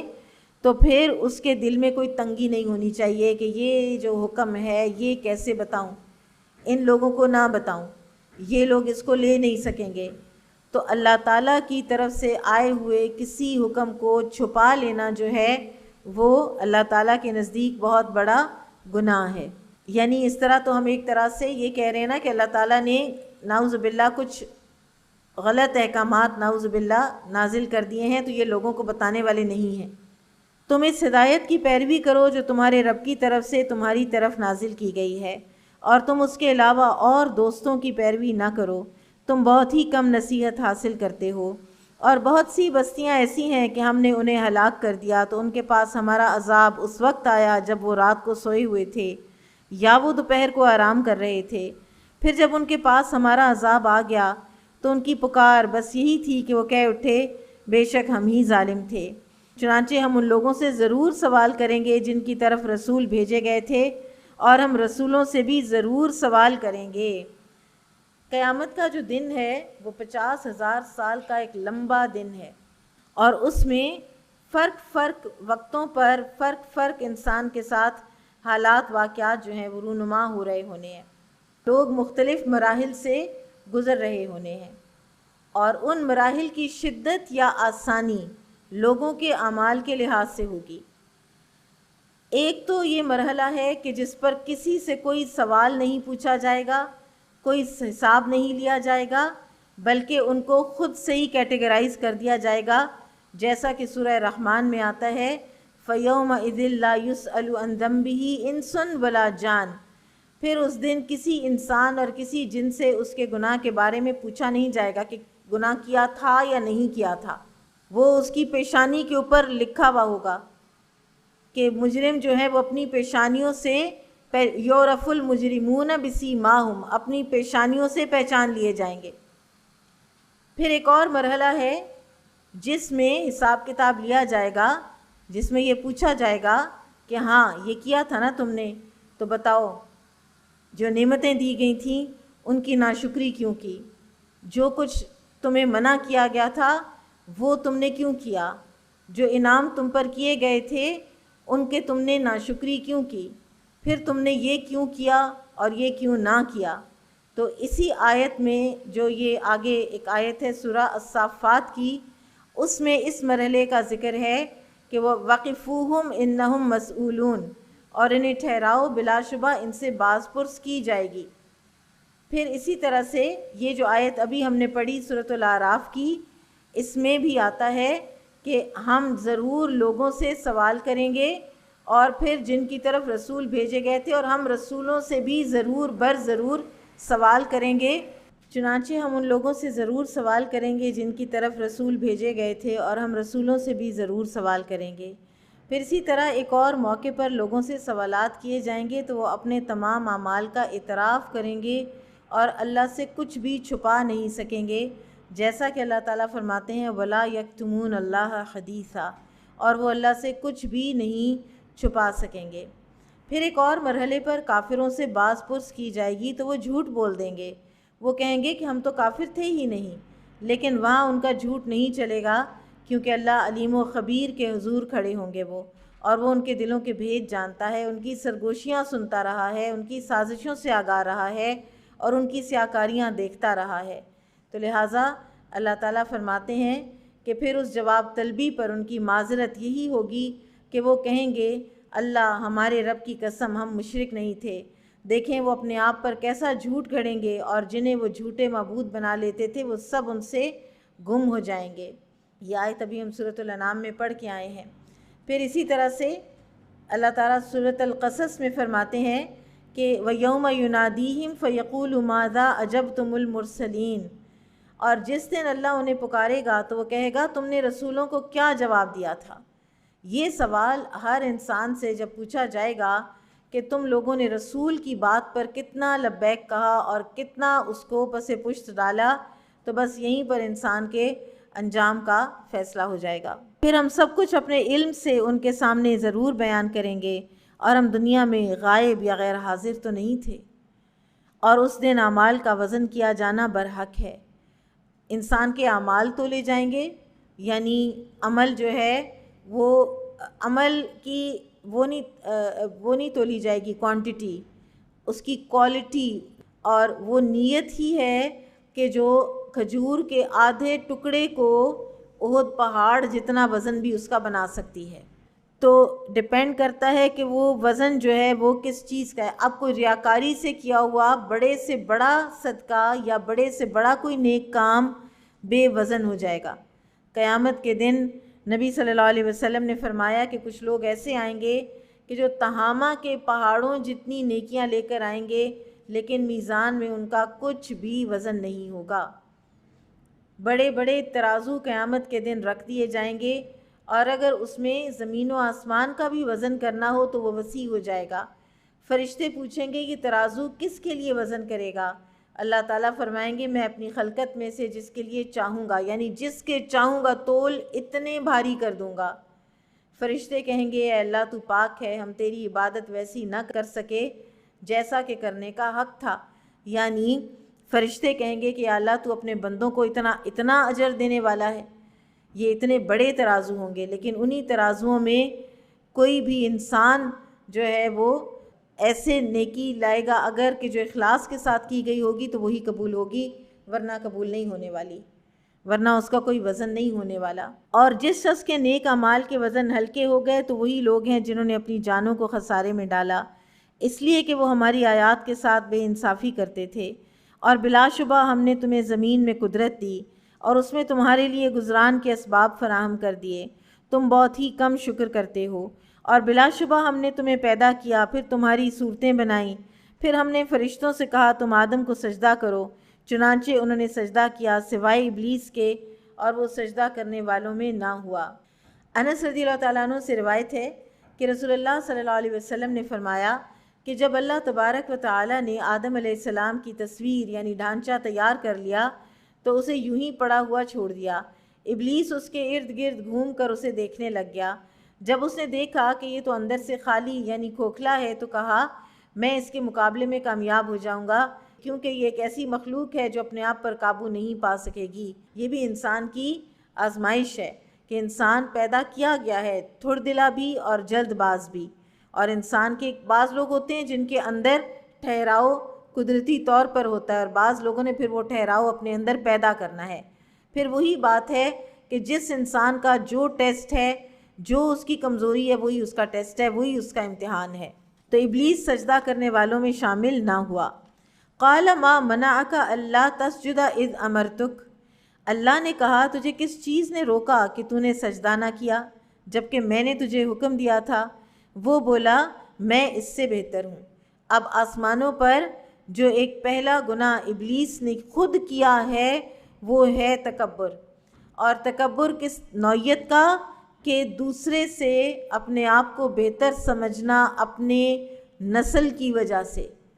اس نے کہا خلقتنی من نار وخلقتہ من طین، مجھے تو نے آگ سے پیدا کیا ہے۔ وہ پتہ ہے اس کو کہ اللہ خالق ہے،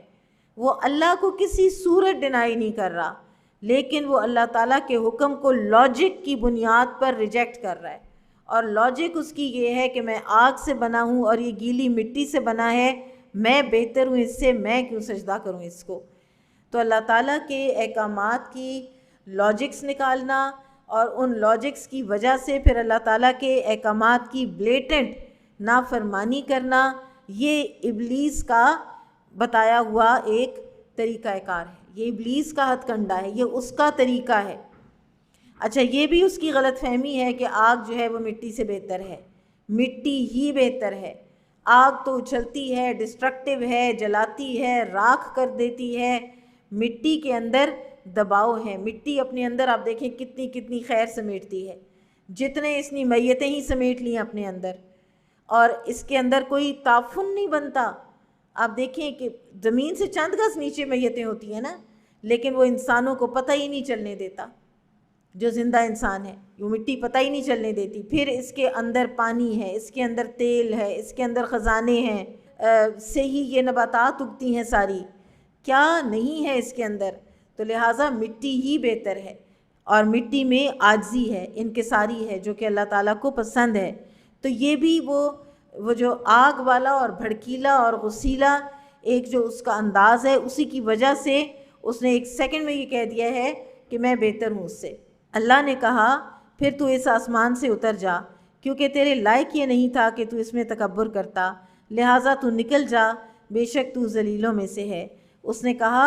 تو مجھے اس دن تک مہلت دے دے جب لوگ قبروں سے اٹھائے جائیں گے۔ اللہ نے کہا بے شک تو مہلت دیے گئے لوگوں میں سے ہے، یعنی مہلت دے دی گئی کس بات کی؟ ابن آدم کو بھٹکانے کی، اس کو بہکانے کی۔ ایک حدیث میں آتا ہے کہ رسول اللہ صلی اللہ علیہ وسلم نے فرمایا کہ شیطان ابن آدم کو گمراہ کرنے کے لیے مختلف راستوں میں بیٹھا ہوتا ہے۔ پہلے اسلام کے راستے میں بیٹھتا ہے اور اس سے کہتا ہے کہ کیا تو اسلام قبول کر کے اپنا اور اپنے آباء و اجداد کا دین ترک کر دے گا؟ وہ اس کی نافرمانی کر کے اسلام قبول کر لیتا ہے، یعنی بندہ شیطان کی نافرمانی کر کے اسلام قبول کر لیتا ہے۔ پھر شیطان ہجرت کے راستے میں آ کے بیٹھ جاتا ہے اور اس سے کہتا ہے کہ تو ہجرت کر کے اپنے زمین اور آسمان کو چھوڑ کر چلا جائے گا، تو وہ اس کی بھی نافرمانی کرتا ہے اور ہجرت بھی کر لیتا ہے، ثابت قدم رہتا ہے۔ پھر شیطان جہاد کے راستے میں بیٹھ جاتا ہے اور اس سے کہتا ہے کہ تمہاری جان اور مال دونوں کو خطرہ ہے، تم لڑائی میں شریک ہوگے تو تم مارے جاؤ گے، تمہاری بیوی سے کوئی اور نکاح کر لے گا، تمہارے مال کا بٹوارا ہو جائے گا۔ تو وہ مومن بندہ جو ہے وہ اس کا بھی نافرمانی کر کے جہاد کے لیے چلا جاتا ہے۔ نبی صلی اللہ علیہ وسلم نے فرمایا جو شخص یہ کام کر کے فوت ہو جائے تو اللہ کے ذمہ حق ہے کہ اس کو جنت میں داخل کرے، یعنی وہ ساری زندگی میجر کاموں میں جو ہے شیطان کے ہتھے نہیں چڑھا۔ چھوٹے جو صغیرہ گناہ ہیں وہ بھی شیطان کے وسوسوں سے ہی ہوتے ہیں، لیکن اللہ تعالیٰ نے ان کی کلینزنگ کے بہت سے طریقے ہمارے بنا رکھے ہیں۔ جو بندہ میجر کاموں میں شیطان کے ہتھے نہیں چڑھے گا، مثلا میجر کام کیا ہے ہمارے لیے؟ قتال فی سبیل اللہ نہیں ہے، خواتین کے لیے تو خاص طور پر نہیں ہے نا۔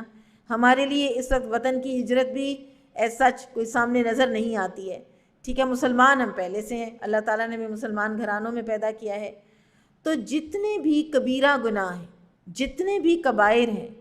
وہ کبائر اگر ہم نہیں کریں گے، مثلاً غیبت نہیں کریں گے، ہم نماز نہیں چھوڑیں گے، ہم زکوٰۃ میں سستی نہیں کریں گے، ہم بد اخلاقی نہیں کریں گے لوگوں کے ساتھ، اور جتنے ہم جھوٹ نہیں بولیں گے، یہ سب جتنی بھی چیزیں ہیں جو رذائل اخلاق میں سے ہیں، جو اللہ تعالیٰ کی ناپسندیدگی کے کام ہیں، جن کا قرآن و حدیث میں پتہ چلتا ہے، یہ چھوڑنا دراصل ایک ایسی استقامت کا ایک مینیفیسٹیشن ہے کہ جو انسان کو انشاءاللہ جنت میں لے کر جائے گی۔ تو میجر کاموں میں، بڑے کاموں میں، اور انسان کو بڑی اچھی طرح پتہ ہوتا ہے کہ کون سا بڑا کام ہے اور کون سا چھوٹا، کون سا صغیرہ ہے اور کون سا کبیرہ۔ اور یہ بھی یاد رکھنا چاہیے کہ صغیرہ گناہوں پر بھی ڈٹائی کے ساتھ ڈٹ جائیں نا اگر، تو وہ بھی پھر آہستہ آہستہ کرتے کرتے وہ کبیرہ کی صف میں آ جاتے ہیں۔ وہ بولا پس اس وجہ سے کہ تو نے مجھے گمراہ کیا تو میں ان لوگوں کو گمراہ کرنے کے لیے تیرے سیدھے راستے پر ضرور بیٹھوں گا۔ شیطان سیدھے راستے پہ بیٹھتا ہے۔ انسان کی فطرت میں ودیت کی ہے اللہ تعالیٰ نے نیکی، اور انسان کو نیکی کرنا پسند ہے، چاہے وہ دنیا کے کسی خطے میں ہو، دین اس کو پتہ ہو یا نہ پتہ ہو، فطرتاً نیکی اس کو پسند ہے۔ تو شیطان اس نیکی کے راستے پر ہی بیٹھتا ہے اور اس نیکی کو ہی ڈسٹارٹ کرتا ہے۔ پھر میں ان کے سامنے سے اور ان کے پیچھے سے ان کے پاس ضرور آؤں گا، اور ان کے دائیں سے اور ان کے بائیں سے بھی، اور تو ان کی اکثریت کو شکر گزار نہیں پائے گا۔ اچھا، دو اس نے ڈائریکشنز ہیں کہ جن کا اس نے ذکر نہیں کیا، اوپر سے اور نیچے سے۔ اوپر کیونکہ اللہ تعالیٰ سے انسان اللہ تعالیٰ کا قرب اختیار کرتا ہے، اللہ تعالیٰ ہیں اوپر، اور انسان اللہ تعالیٰ سے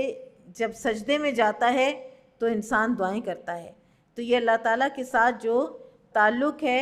سجدے کا اور اللہ کے قرب کا، اس کی وجہ سے اس نے اوپر اور نیچے کی ڈائریکشنز کا ذکر نہیں کیا، وہ کر سکتا نہیں ہے۔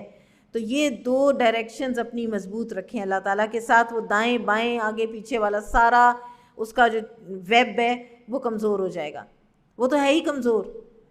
ان کید الشیطان کان ضعیفا، اللہ تعالیٰ خود قرآن میں فرماتے ہیں کہ شیطان کی چال تو بڑی کمزور سی چال ہے۔ تو اپنے یہ دو ڈائریکشنز مضبوط کریں، اللہ تعالیٰ سے قرب کا جو ایک کنیکشن ہے اس کو مضبوط کریں، اللہ تعالیٰ سے دعائیں کیا کریں اور سجدے کیا کریں، تو انشاءاللہ شیطان جو ہے نا وہ حاوی نہیں ہوگا۔ اور ویسے ہمیں صبح و شام کی دعاؤں میں تمام اطراف سے حفاظت کی جو دعا ہے وہ سکھائی گئی ہے۔ رسول اللہ صلی اللہ علیہ وسلم صبح و شام کے اذکار میں اس دعا کو کبھی بھی ترک نہیں کیا کرتے تھے۔ اللہم انی اسألک العافیۃ فی الدنیا والآخرہ، اللہم انی اسألک العفو والعافیۃ فی دینی و دنیای و اہلی و مالی، اللہم استر عوراتی و آمر رواتی، اللہم احفظنی من بین یدی و من خلفی وعن یمینی وعن شمالی ومن فوقی واعوذ بعظمتک ان اغتال من تحتی۔ اے اللہ، بے شک میں آپ سے دنیا اور آخرت میں عافیت مانگتا ہوں۔ اے اللہ، بے شک میں آپ سے درگزر کا اور اپنے دین، دنیا، اہل اور مال کی عافیت کا سوال کرتا ہوں۔ اے اللہ، میری عیب ڈھانپ دیں اور مجھے خوف سے امن دے دیں۔ اے اللہ، میری حفاظت کریں، میرے سامنے سے اور میرے پیچھے سے اور میرے دائیں سے اور میرے بائیں سے اور میرے اوپر سے، اور میں پناہ چاہتا ہوں تیری عظمت کے ذریعے اس سے کہ میں نیچے سے ہلاک کیا جاؤں۔ یہ نیچے سے ہلاکت کیا ہوتی ہے؟ یہ جو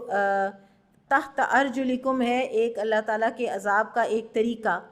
طریقہ یہ ہے کہ اللہ تعالیٰ آسمان سے کوئی آفات نازل کریں، جیسے قحط نازل ہو، بارش نہ ہو، آندھی طوفان، اس طرح کی کوئی چیزیں۔ پھر اسی طرح سے جو نیچے سے آتا ہے عذاب،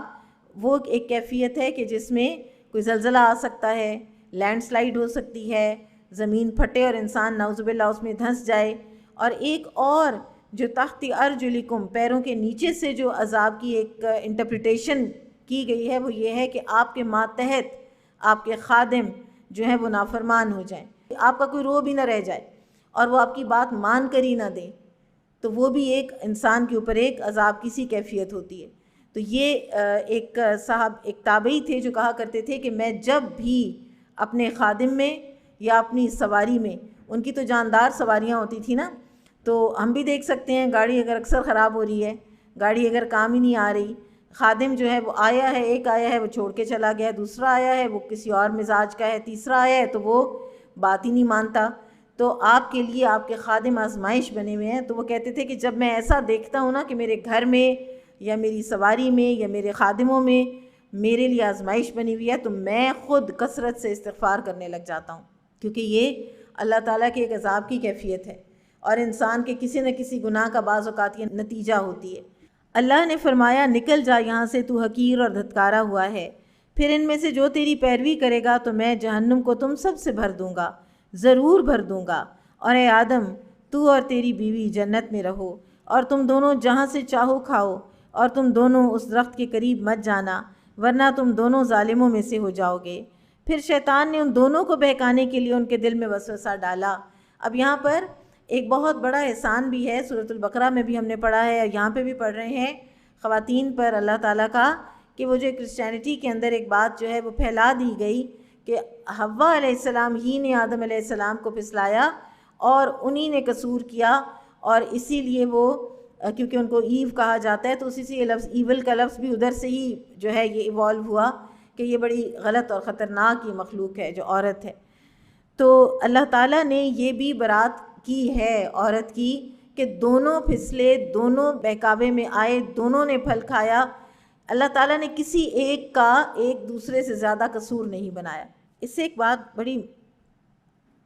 ایک امیزنگ ہمیں پتہ چلتی ہے کہ انسان جب اکٹھے کوئی کام کر رہے ہوتے ہیں اور غلطی ہوتی ہے تو پھر بلیم گیم نہیں ہونی چاہیے،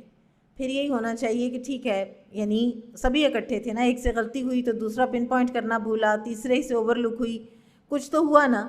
تو وہ کیا ہوتا ہے کہ غلطی پہلے ہو چکی ہوتی ہے اور اس کے بعد جب بلیمنگ شروع ہو جاتی ہے تو پھر آپس کے تعلقات بھی خراب ہو جاتے ہیں، تو ایک کی بجائے دو آپ کو مشکلوں کا شکار ہو جانا پڑتا ہے۔ تو ایک دوسرے کی جو غلطی ہے اس کو پھر اوور لک کرنا جب وہ ایک دفعہ ہو گئی ہے اور پھر بلیم گیم میں پڑے بغیر اس کی اصلاح آپ کر سکتے ہیں، لیکن ایسے نہیں کہ وہ دل برداشتہ ہو کے کام ہی چھوڑ جائے۔ بہرحال پھر شیطان نے ان دونوں کو بہکانے کے لیے ان کے دل میں وسوسہ ڈالا تاکہ ان کے لیے ان کی شرمگاہیں ظاہر کر دے جو ان سے چھپائی گئی تھیں، اور شیطان نے کہا تمہارے رب نے تمہیں صرف اس لیے روکا کہ کہیں تم دونوں فرشتے نہ بن جاؤ یا کہیں تم دونوں ہمیشہ رہنے والوں میں سے نہ ہو جاؤ۔ اب اللہ تعالیٰ نے آدم علیہ السلام کو سجدہ کروایا، آدم علیہ السلام کو ساری مخلوقات کو کہا کہ آدم علیہ السلام کو سجدہ کرو،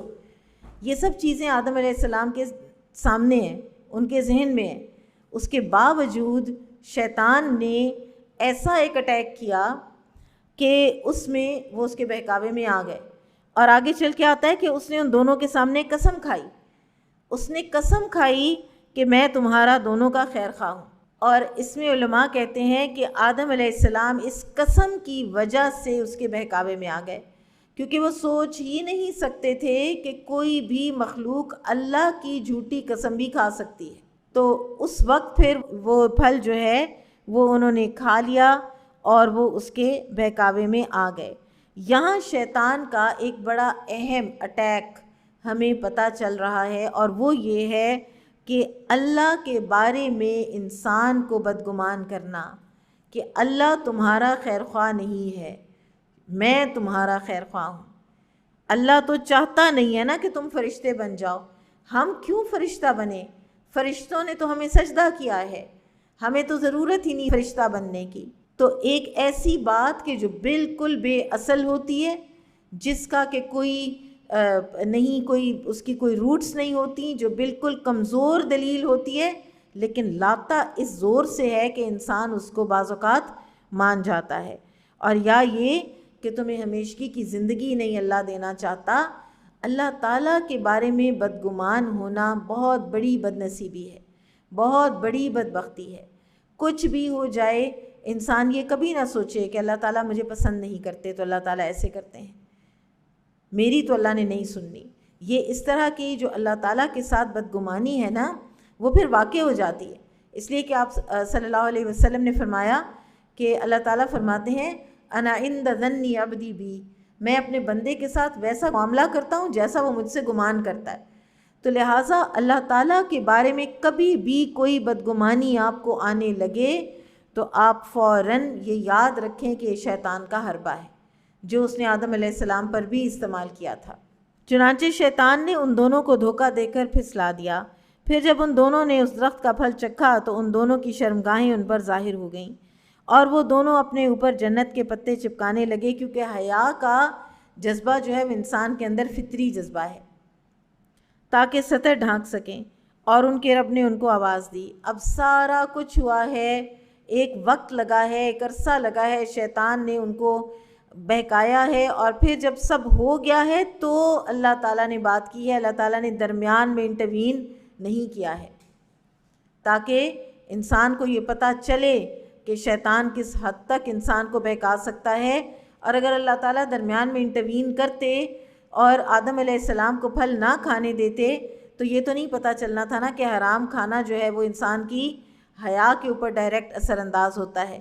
اور انسان جو ہے وہ شیطان کے بہکاوے میں آتا ہے، چاہے وہ کتنا خوبصورت اس کا بہکاوا ہو، بالآخر اس کا انجام جو ہے وہ غلط ہی ہے۔ تو انجام تو دیکھنا تھا تو بات سمجھ آنی تھی نا، تو اللہ تعالیٰ نے درمیان میں نہیں انٹروین کیا۔ پھر فرمایا کہ میں نے تمہیں اس درخت سے روکا نہیں تھا، اور میں نے تمہیں یہ نہیں کہا تھا کہ شیطان تم دونوں کا کھلا دشمن ہے؟ قال ربنا ظلمنا انفسنا وان لم تغفر لنا وترحمنا لنکونن من الخاسرین۔ تو دونوں نے کہا اے ہمارے رب، ہم نے اپنے آپ پر ظلم کیا، اور اگر تو نے ہمیں نہ بخشا اور تو نے ہم پر رحم نہ فرمایا تو یقیناً ہم خسارہ پانے والوں میں سے ہو جائیں گے۔ بہترین استغفار، بہترین دعا اپنے گناہوں کا اعتراف، اور یہ کہ اگر تو نے ہمیں نہ بخشا نہ رحم کیا تو خسارہ تو ہمارا ہے یا اللہ۔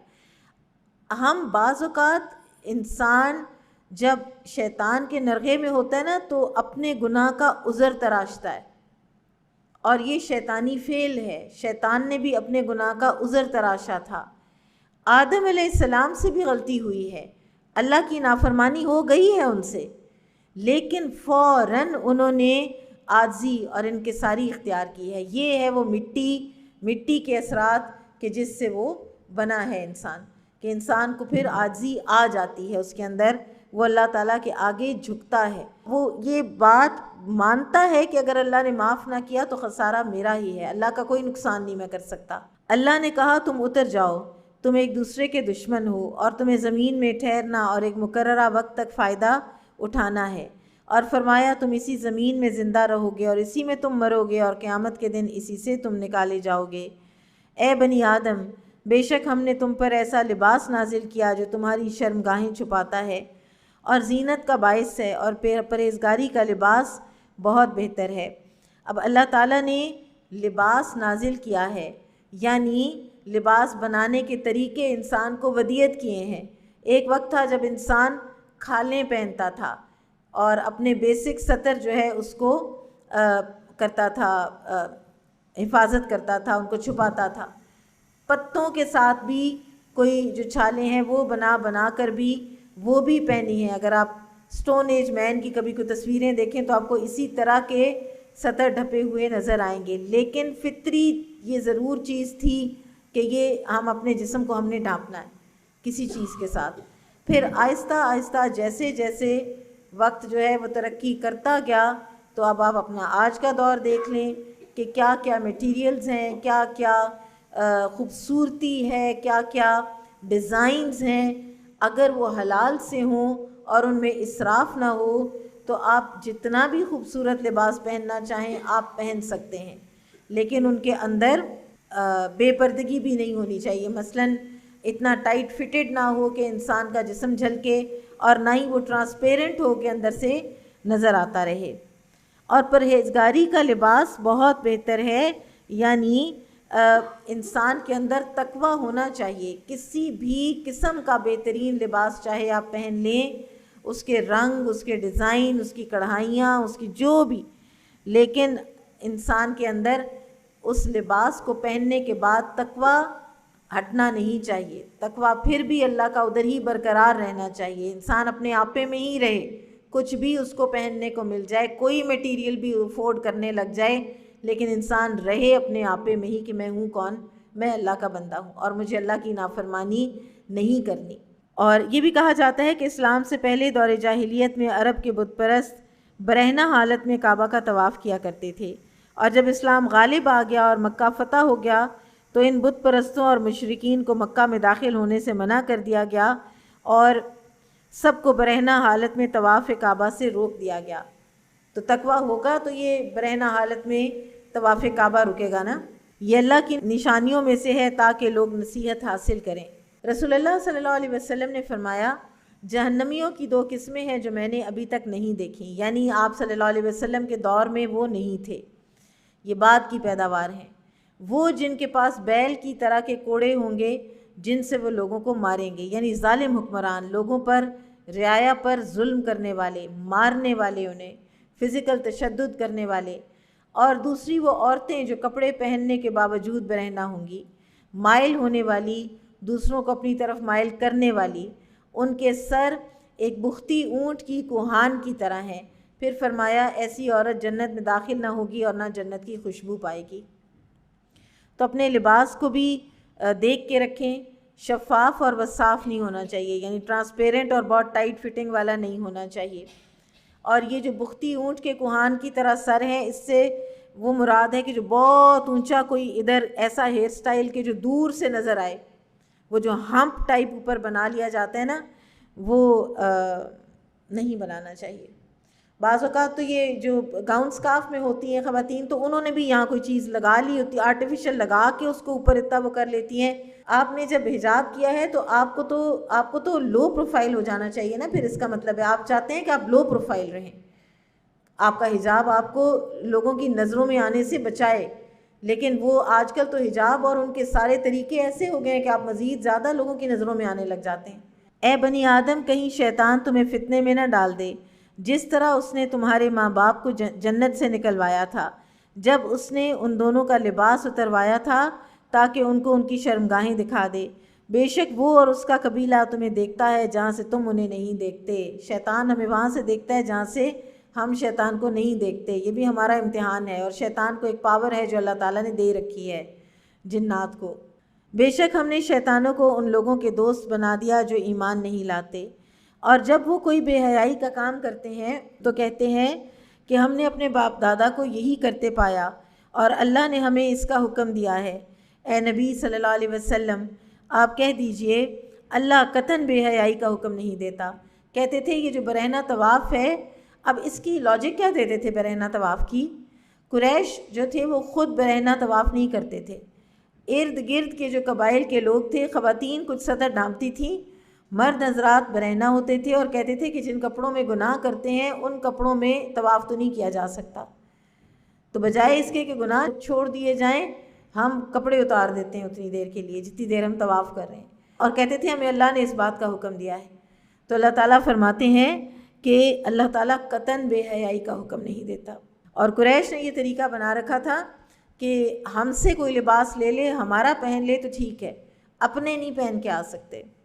تم اللہ کے ذمے ایسی باتیں لگاتے ہو جو تم نہیں جانتے۔ کہہ دیجئے میرے رب نے انصاف کرنے کا حکم دیا ہے، اور یہ کہ ہر نماز کے وقت اپنے منہ سیدھے قبلہ رخ کر لو اور خالص اسی کی اطاعت کرتے ہوئے اسی کو پکارو، جیسے اس نے تمہیں پہلے پیدا کیا ویسے ہی تم اس کی طرف لوٹو گے۔ ایک فریق کو اس نے ہدایت دی اور دوسرے فریق پر گمراہی ثابت ہو گئی۔ یقیناً انہوں نے اللہ کو چھوڑ کر شیطانوں کو دوست بنا لیا ہے، اور وہ خیال کرتے ہیں کہ بے شک وہ ہدایت یافتہ ہیں۔ یا بنی آدم خذوا زینتکم عند کل مسجد وکلوا واشربوا ولا تسرفوا انہ لا یحب المسرفین۔ اے بنی آدم، تم ہر نماز کے وقت اپنی زینت اختیار کرو اور کھاؤ اور پیو اور بیجا نہ اڑاؤ، بے شک وہ بیجا اڑانے والوں کو پسند نہیں کرتا۔ ایک تو نماز کے وقت اپنی زینت اختیار کرنا یعنی صاف ستھرا لباس ہو، نماز کے وقت پاکیزہ لباس ہو اور ساتر لباس ہو، تاکہ انسان جو ہے وہ پوری تسلی کے ساتھ اپنی نماز پڑھ سکے۔ اور پھر یہ ہے جمعے کے دن نہانا اور مرد حضرات کے لیے جو ہے وہ خوشبو لگا کر مسجد میں جانا، خواتین بہرحال اگر مسجد میں جائیں تو پھر وہ خوشبو نہ لگائیں، تیز خوشبو جو پھیلتی ہے والی خوشبو عورت کے لیے منع ہے جب وہ گھر سے نکلتی ہے۔ اور پھر یہ ہے کہ انسان کا جو سطر ہے، بیسک سطر لباس کا، مرد کا جو ہے وہ کمر سے گھٹنوں تک کا ہے، عورت کا چہرہ اور ہاتھوں کے سوا سارا بدن نماز میں چھپا ہونا چاہیے۔ نماز کے وقت جیسا میں نے پہلے بھی کہا، لباس تنگ نہیں ہونا چاہیے، سی تھرو نہیں ہونا چاہیے، دوپٹہ ایسا نہیں ہونا چاہیے جس میں سے کہ بال نظر آئیں۔ آپ کا اگر باریک ہے تو اس کو 2 دفعہ یا 3 دفعہ بھی فولڈ کر لیں تاکہ اندر سے بال جھلکے نہیں۔ آپ نماز کی کوئی بڑی چادر بنا سکتے ہیں، آپ نماز کا کوئی دوپٹہ بنا سکتے ہیں کہ جو آپ اپنا ریگولر پتلا باریک دوپٹہ اتار کے تو وہ لے کے تو نماز پڑھ لیا کریں۔ پھر اسی طرح سے ایک اور بہت بڑی غلطی جو ہوتی ہے نماز میں لباس کے حوالے سے، وہ ہے ٹخنوں کا نظر آنا۔ ہمارے اب جو ٹراؤزرز وغیرہ ہیں ان میں جب ہم رکوع سجدہ کرتے ہیں تو ٹخنے سے تو یہ اوپر اٹھ جاتا ہے، تو ٹخنے نظر نہیں آنے چاہیے۔ اور اس کا حل یہ ہو سکتا ہے کہ یا تو ایسی بڑی چادر ہو کہ جو نیچے تک آپ کو کور کر لے، وہ سلی ہوئی چادریں بھی ملتی ہیں۔ اور اسی طرح یا آپ گاؤن پہن لیں، ایک گاؤن بنا لیجئے، وہ گاؤن پہن لیں، اسی میں نماز پڑھ لیں تاکہ آپ جب رکوع سجود کریں تو آپ کا کوئی جسم کا حصہ جو ہے وہ نظر نہ آئے جو نہیں آنا چاہیے، ٹھیک ہے۔ ٹخنے خاص طور پر اس میں بہت وہ ہو جاتی ہے کوتاہی۔ اور یا آپ ساکس پہن لیں، ٹھیک ہے، کچھ تو کرنا ہوگا، یہ اپنا جو ہے ایک طریقہ اس کو درست کرنے کا۔ جو پہلے ہو چکا وہ ہو چکا، لیکن جب بات پتہ چل جائے تو پھر اس کے مطابق کر لینا چاہیے۔ اور اگلا جو اللہ تعالیٰ نے ہمیں ایک ہماری پوری طب، پوری سائنس ہمارے معدے کی، ہماری صحت کی اس کے اندر آ گئی ہے، کلو واشربو ولا تسرفو، حلال اور طیب چیزوں میں سے کھاؤ اور پیو لیکن اسراف نہ کرو، اوور ایٹنگ نہ کرو۔ اوور ایٹنگ کتنی بیماریوں کی جڑ ہے یہ تو ڈاکٹرز بھی جانتے ہیں اور ہم سب خود بھی جانتے ہیں۔ اچھا، اوور ایٹنگ کے علاوہ ایک اور بھی بیماری کی بہت بڑی جڑ ہے اور وہ ہے کم کھانا، انتہا کا کم کھانا، اتنا کم کھانا کہ بس ہم بالکل ہی 0 سائز کے پتلے ہو جائیں اور اپنے آپ کو ہلاکت میں ڈال لیں۔ تو اگر انسان اس آیت پر عمل کرتے ہوئے اپنی ایٹنگ ہیبٹس کو رکھے گا تو اس کو ایٹنگ ڈس آرڈرز بھی نہیں ہوں گے، نہ وہ والے کہ انسان کھاتا جائے اور پھر اس میں اس کو نکالے، اور یا یہ کہ جس میں ہوتا ہے کہ انسان کھانے سے بھی ڈرتا ہے، جس کو اینوریکسیا کہتے ہیں، کہ حتیٰ کہ کھیرا بھی کھا لے تو وہ لگتا ہے کہ جیسے میں نے بہت زیادہ کھا لیا ہے، اور خاص طور پر یہ بچیوں میں ہوتا ہے، لڑکیوں میں ہوتا ہے۔ تو یہ اگر یہ آیت جو ہے اسی کو بنا لیا جائے اپنا اصول تو انسان بہت سی بیماریوں سے بچا رہتا ہے، ذہنی بھی اور جسمانی بھی، کیونکہ ایٹنگ ڈس آرڈرز جو ہے نا یہ بیسیکلی مینٹل ہیلتھ ایشوز میں سے آتے ہیں، ان کا جسم سے تعلق نہیں ہوتا۔ اے نبی صلی اللہ علیہ وسلم کہہ دیجئے، جو زینت اور کھانے پینے کی پاکیزہ چیزیں اللہ نے اپنے بندوں کے لیے پیدا کی ہیں وہ کس نے حرام کی ہیں؟ یعنی کوئی بھی زیورات ہیں، کوئی بھی سمندروں کے اندر سے نکلنے والی چیز ہے، کوئی کانوں کے اندر سے، مائنز کے اندر سے سونا نکلتا ہے، کوئی ہیرے نکلتے ہیں، سب حلال ہیں۔ اور اللہ تعالیٰ نے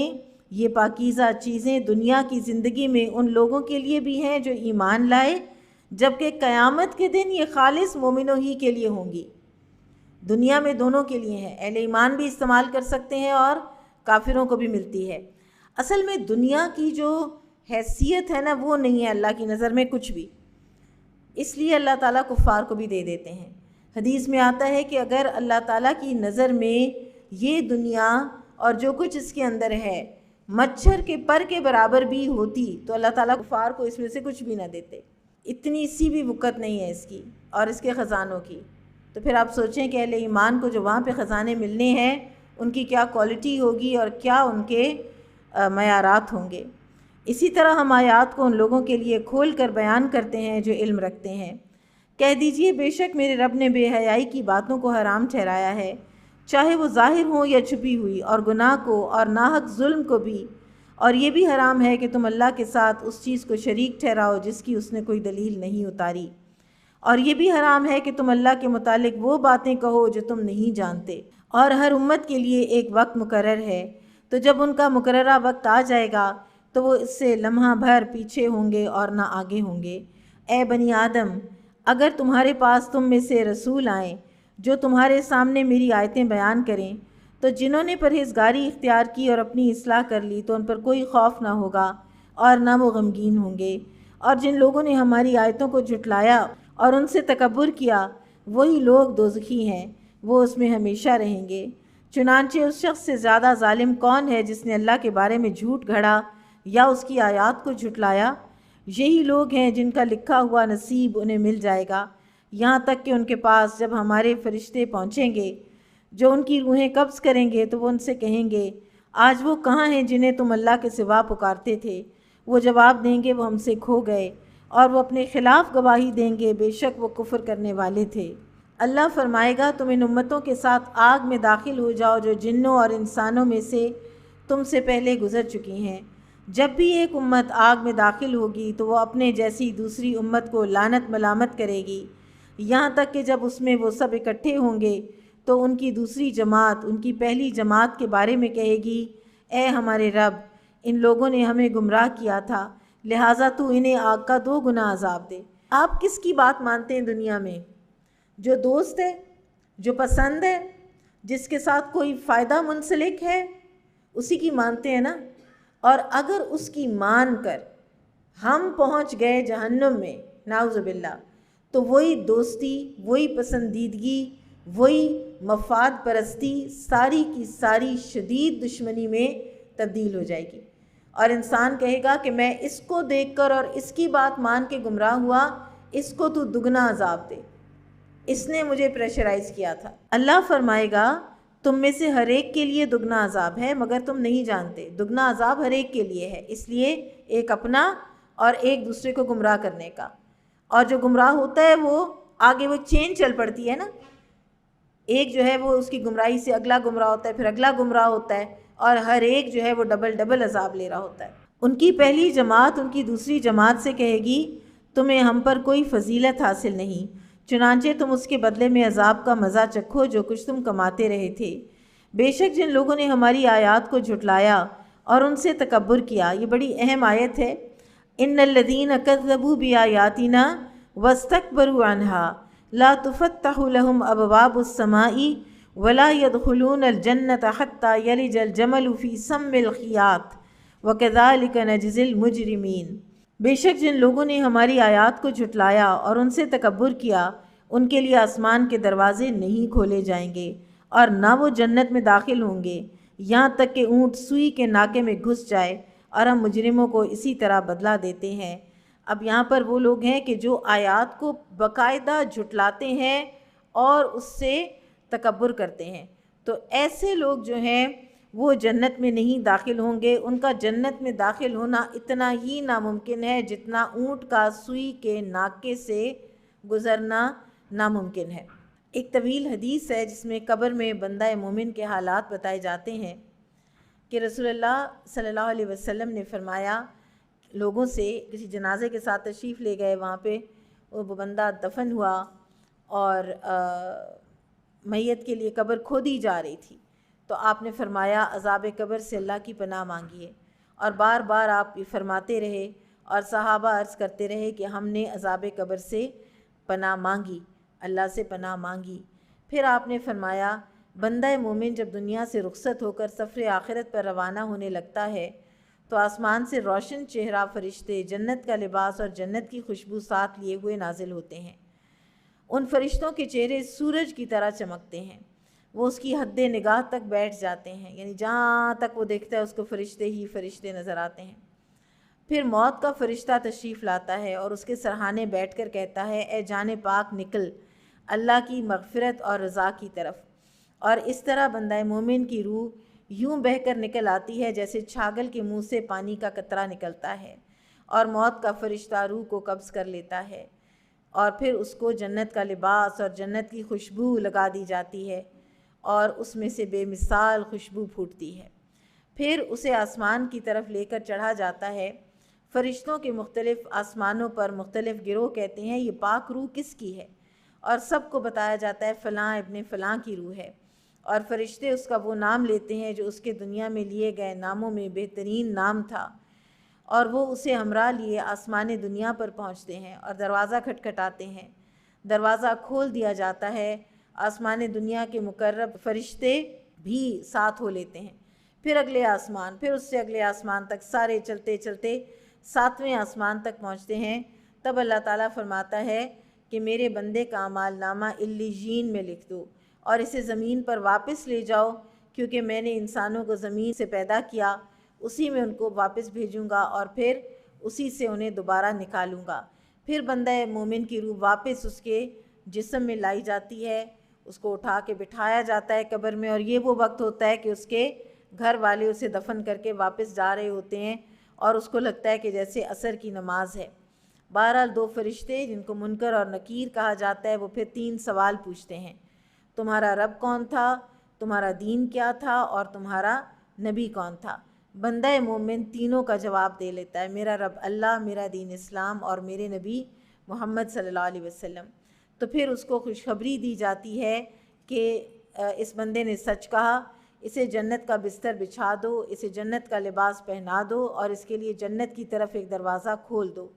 یوں اسے جنت کی ہوائیں اور خوشبوئیں آتی ہیں اور حد نگاہ تک اس کی قبر وسیع کر دی جاتی ہے۔ اس کے برعکس قبر میں بندہ کافر کے جو حالات ہیں یا فاسق کے، دنیا سے رخصت ہوتے وقت ہی فرشتے سیاہ روح کرخت اترتے ہیں، نہایت کھردرا لباس لے کر آتے ہیں، حد نگاہ تک بیٹھ جاتے ہیں، پھر ملک الموت آتے ہیں اور کہتے ہیں اے خبیث روح نکل اللہ کی ناراضگی اور اس کے غیظ و غضب کی طرف۔ یہ سن کر بندہ کافر و فاسق کی روح اس کے بدن میں پھیل جاتی ہے، موت کا فرشتہ اسے بے دردی سے کھینچتا ہے جیسے گیلی روئی میں گھسی کھردری سیخ کو سختی سے کھینچ نکالا جاتا ہے۔ آسمان میں اور آسمان و زمین کے درمیان موجود ہر فرشتہ اس خبیث روح پر لعنت بھیجتا ہے، یوں موت کا فرشتہ روح کو قبض کر لیتا ہے، اور پھر اسی طرح سے اس میں سے بدترین مردار کی سی بو آنے لگ جاتی ہے۔ وہ جو کھردرا لباس جو فرشتے لائے تھے جب وہ پہنایا جاتا ہے تو اس سے بدترین مردار کی سی بو آنے لگ جاتی ہے، اور پھر جب وہ ہر آسمان پر وہ جاتے ہیں تو فرشتے اس کو اس بدترین نام سے پکارتے ہیں جس نام سے وہ دنیا میں پکارا جاتا تھا۔ اور پھر آسمان دنیا کا دروازہ جب کھٹکھٹایا جاتا ہے تو دروازہ نہیں کھولا جاتا، اور آپ صلی اللہ علیہ وسلم نے اس وقت یہ آیت پڑھی لا تفتح لهم ابواب السماء ولا يدخلون الجنة حتى يلج الجمل في سم الخياط۔ ان کے لیے آسمان کے دروازے نہیں کھولے جائیں گے اور نہ وہ جنت میں داخل ہوں گے یہاں تک کہ اونٹ سوئی کے ناکے میں گھس جائے۔ تب اللہ تعالیٰ فرماتے ہیں کہ سب سے نچلی زمین کے سجین میں اس کا اعمال نامہ رکھ دو۔ آگے تو جا ہی نہیں سکا نا، تو سجین میں یعنی زمین کے کہیں پاتالوں میں کوئی قید خانہ ہے بہت بڑا،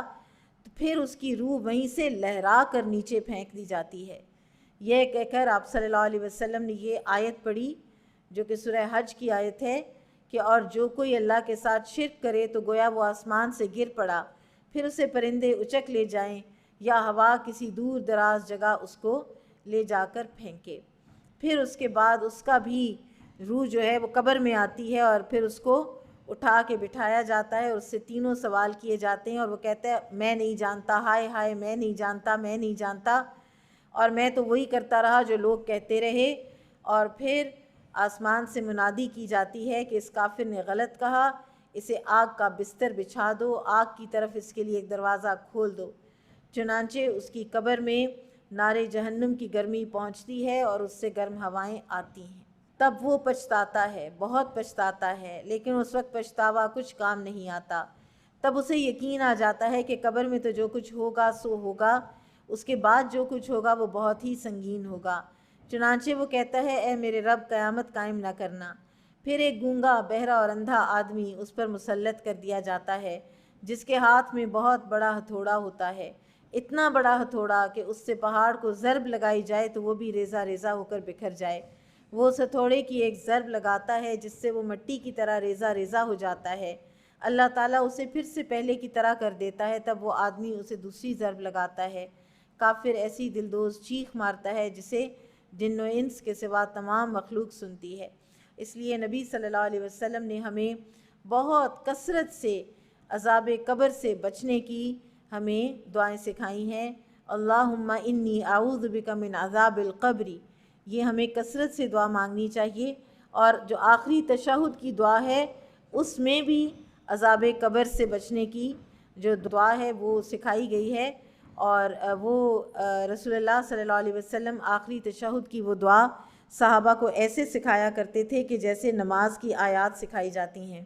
ان کے لیے جہنم ہی کا بچھونا ہوگا اور ان کے اوپر اسی کا اوڑھنا ہوگا، اور ہم ظالموں کو اسی طرح بدلہ دیتے ہیں۔ اور جو لوگ ایمان لائے اور انہوں نے نیک عمل کیے تو ہم کسی شخص کو اس کی ہمت سے زیادہ تکلیف نہیں دیتے۔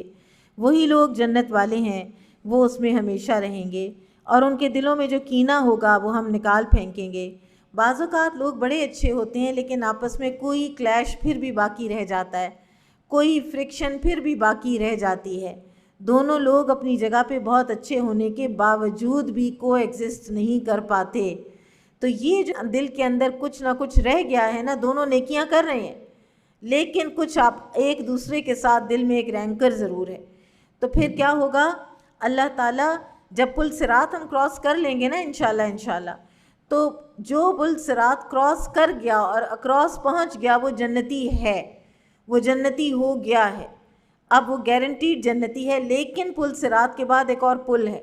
جس کا نام ہے قنطرہ، اور قنطرہ پہ روک لیے جائیں گے، پھر سے اب جنتی روکے جائیں گے، اور یہاں پر کچھ چیزیں جو ہیں وہ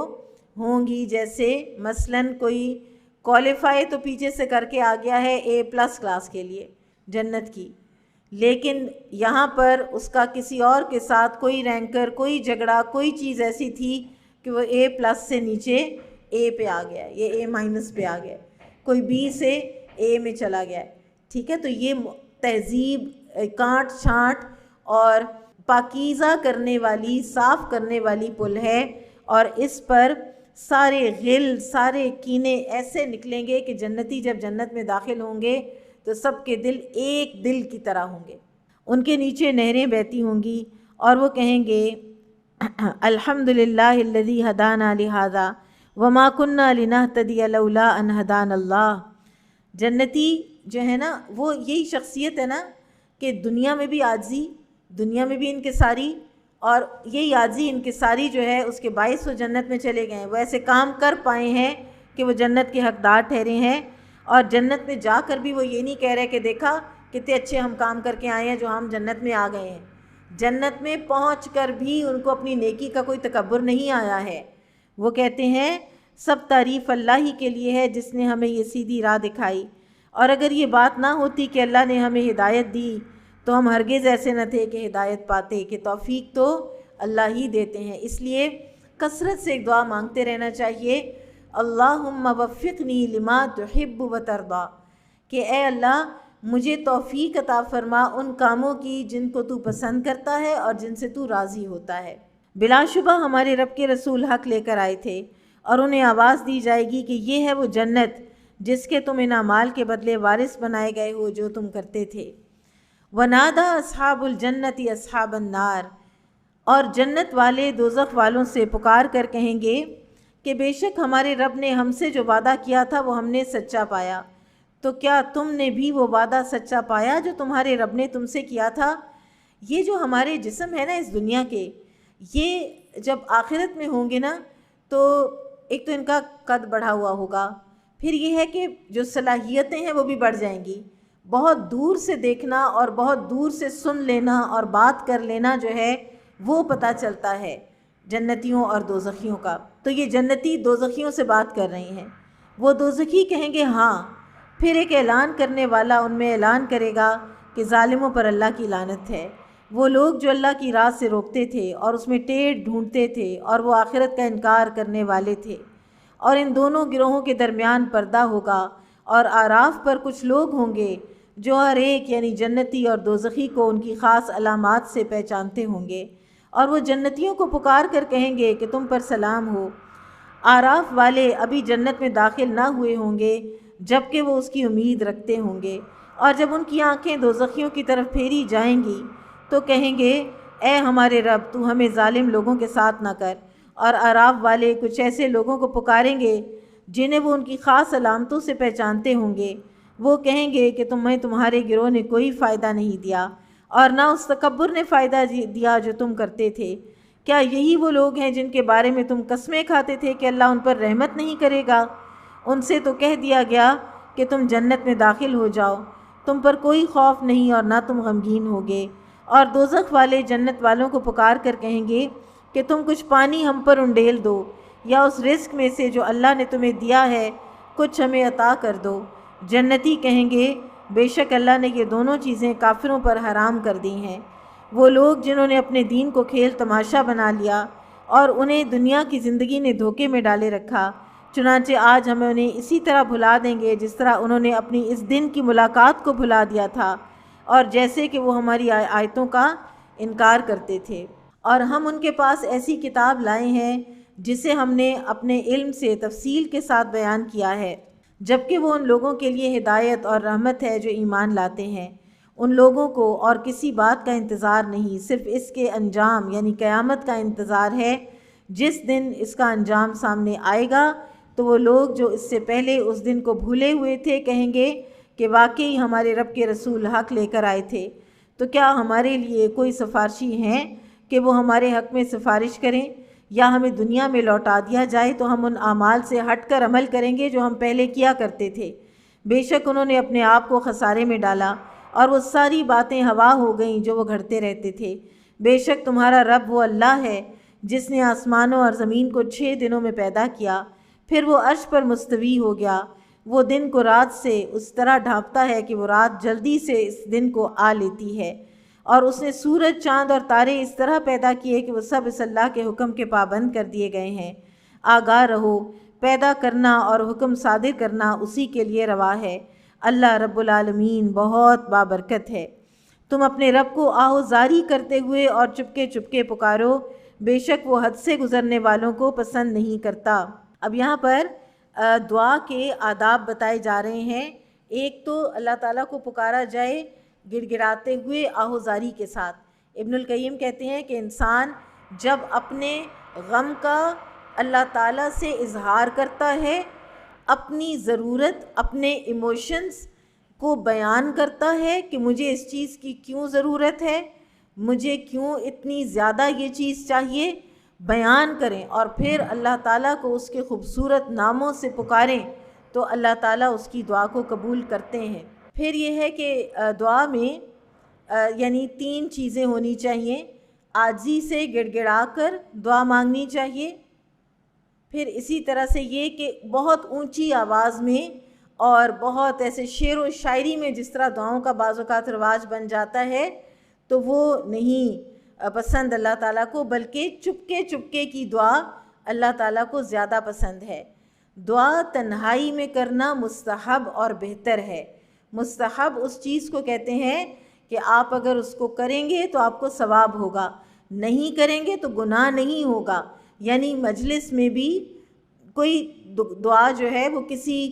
کسی خاص موقع پر یا اس طرح کوئی تھوڑی سی کوئی چھوٹی دعا اس طرح کی جا سکتی ہے، ٹھیک ہے، لیکن ایک معمول جو ہے دعا کا وہ ہونا چاہیے کہ آپ کا اور اللہ تعالیٰ کا اس کے ذریعے سے بہت اسٹرانگ بانڈ اور کنیکشن بنے،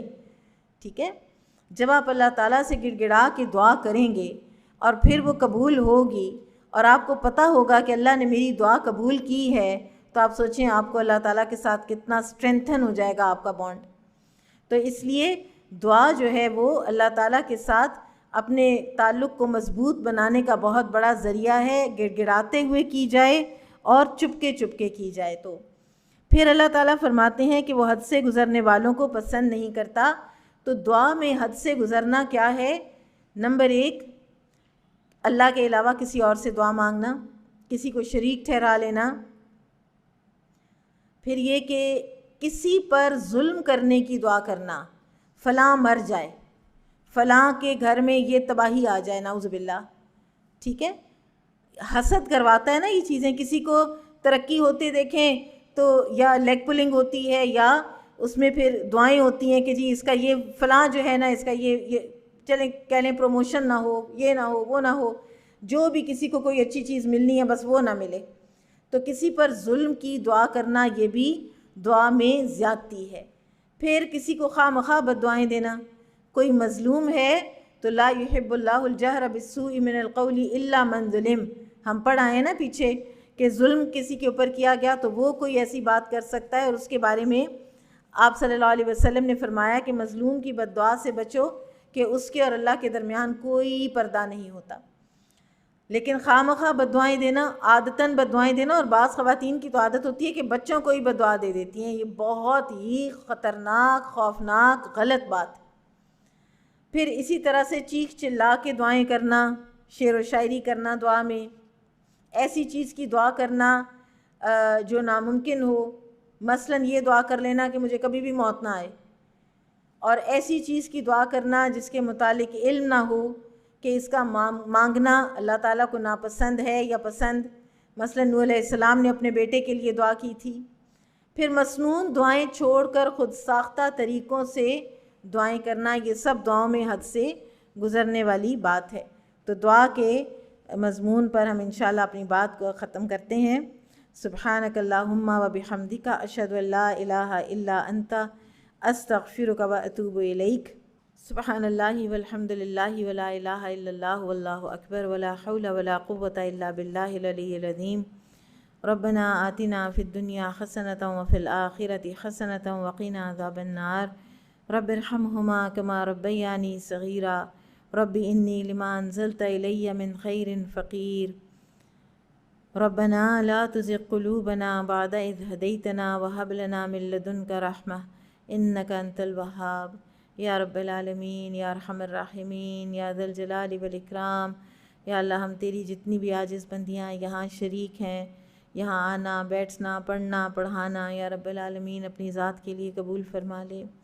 یا رب العالمین تو ہمیں اس مجلس کے بدلے ان لوگوں میں کر دینا جو تیری خاطر ملتے اور بچھڑتے ہیں. یا رب العالمین اس مجلس کے بدلے عرش کے سائے تلے جگہ دے دینا. یا رب العالمین، یا ارحم الراحمین تو ہم سے راضی ہو جا. یا اللہ تو ہمیں ایسا بنا دے کہ ہم تجھے پسند آ جائیں. یا رب العالمین ہمیں ان کاموں کی توفیق عطا فرما کہ جن سے تو محبت کرتا ہے اور جن سے تو راضی ہوتا ہے. یا رب العالمین ہمارے والدین پہ رحم فرما جیسے انہوں نے ہمیں پالا جب ہم چھوٹے سے تھے. یا اللہ ہماری اولادوں کو اور ہمارے ساتھیوں کو ہماری آنکھوں کی ٹھنڈک بنا دے اور ہمیں متقین کا امام و رہنما بنا دے. یا رب العالمین، یا ارحم الراحمین ہدایت آ جانے کے بعد ہمارے دلوں میں کوئی ٹیڑھ نہ آنے دینا. یا رب العالمین، یا ارحم الراحمین ہمیں دنیا اور آخرت کی ہر خیر و بھلائی عطا فرما اور ہمیں آگ کے عذاب سے بچا لے. یا اللہ ہم تجھ سے ہر اس خیر کا سوال کرتے ہیں جو نبی صلی اللہ علیہ وسلم نے تجھ سے مانگی، ہر اس شر سے تیری پناہ چاہتے ہیں جس سے نبی صلی اللہ علیہ وسلم نے تیری پناہ چاہی. وَأَنْتَ الْمُسْتَعَانُ وَعَلَيْكَ الْبَلَاغُ وَلَا حَوْلَ وَلَا قُوَّةَ إِلَّا بِاللَّهِ. سبحانک اللہم وبحمدک اشہد ان لا الہ الا انت استغفرک واتوب الیک. وصلی اللہ تعالی علی خیر خلقہ واصحابہ واہل بیتہ اجمعین برحمتک یا ارحم الراحمین. آمین یا رب العالمین.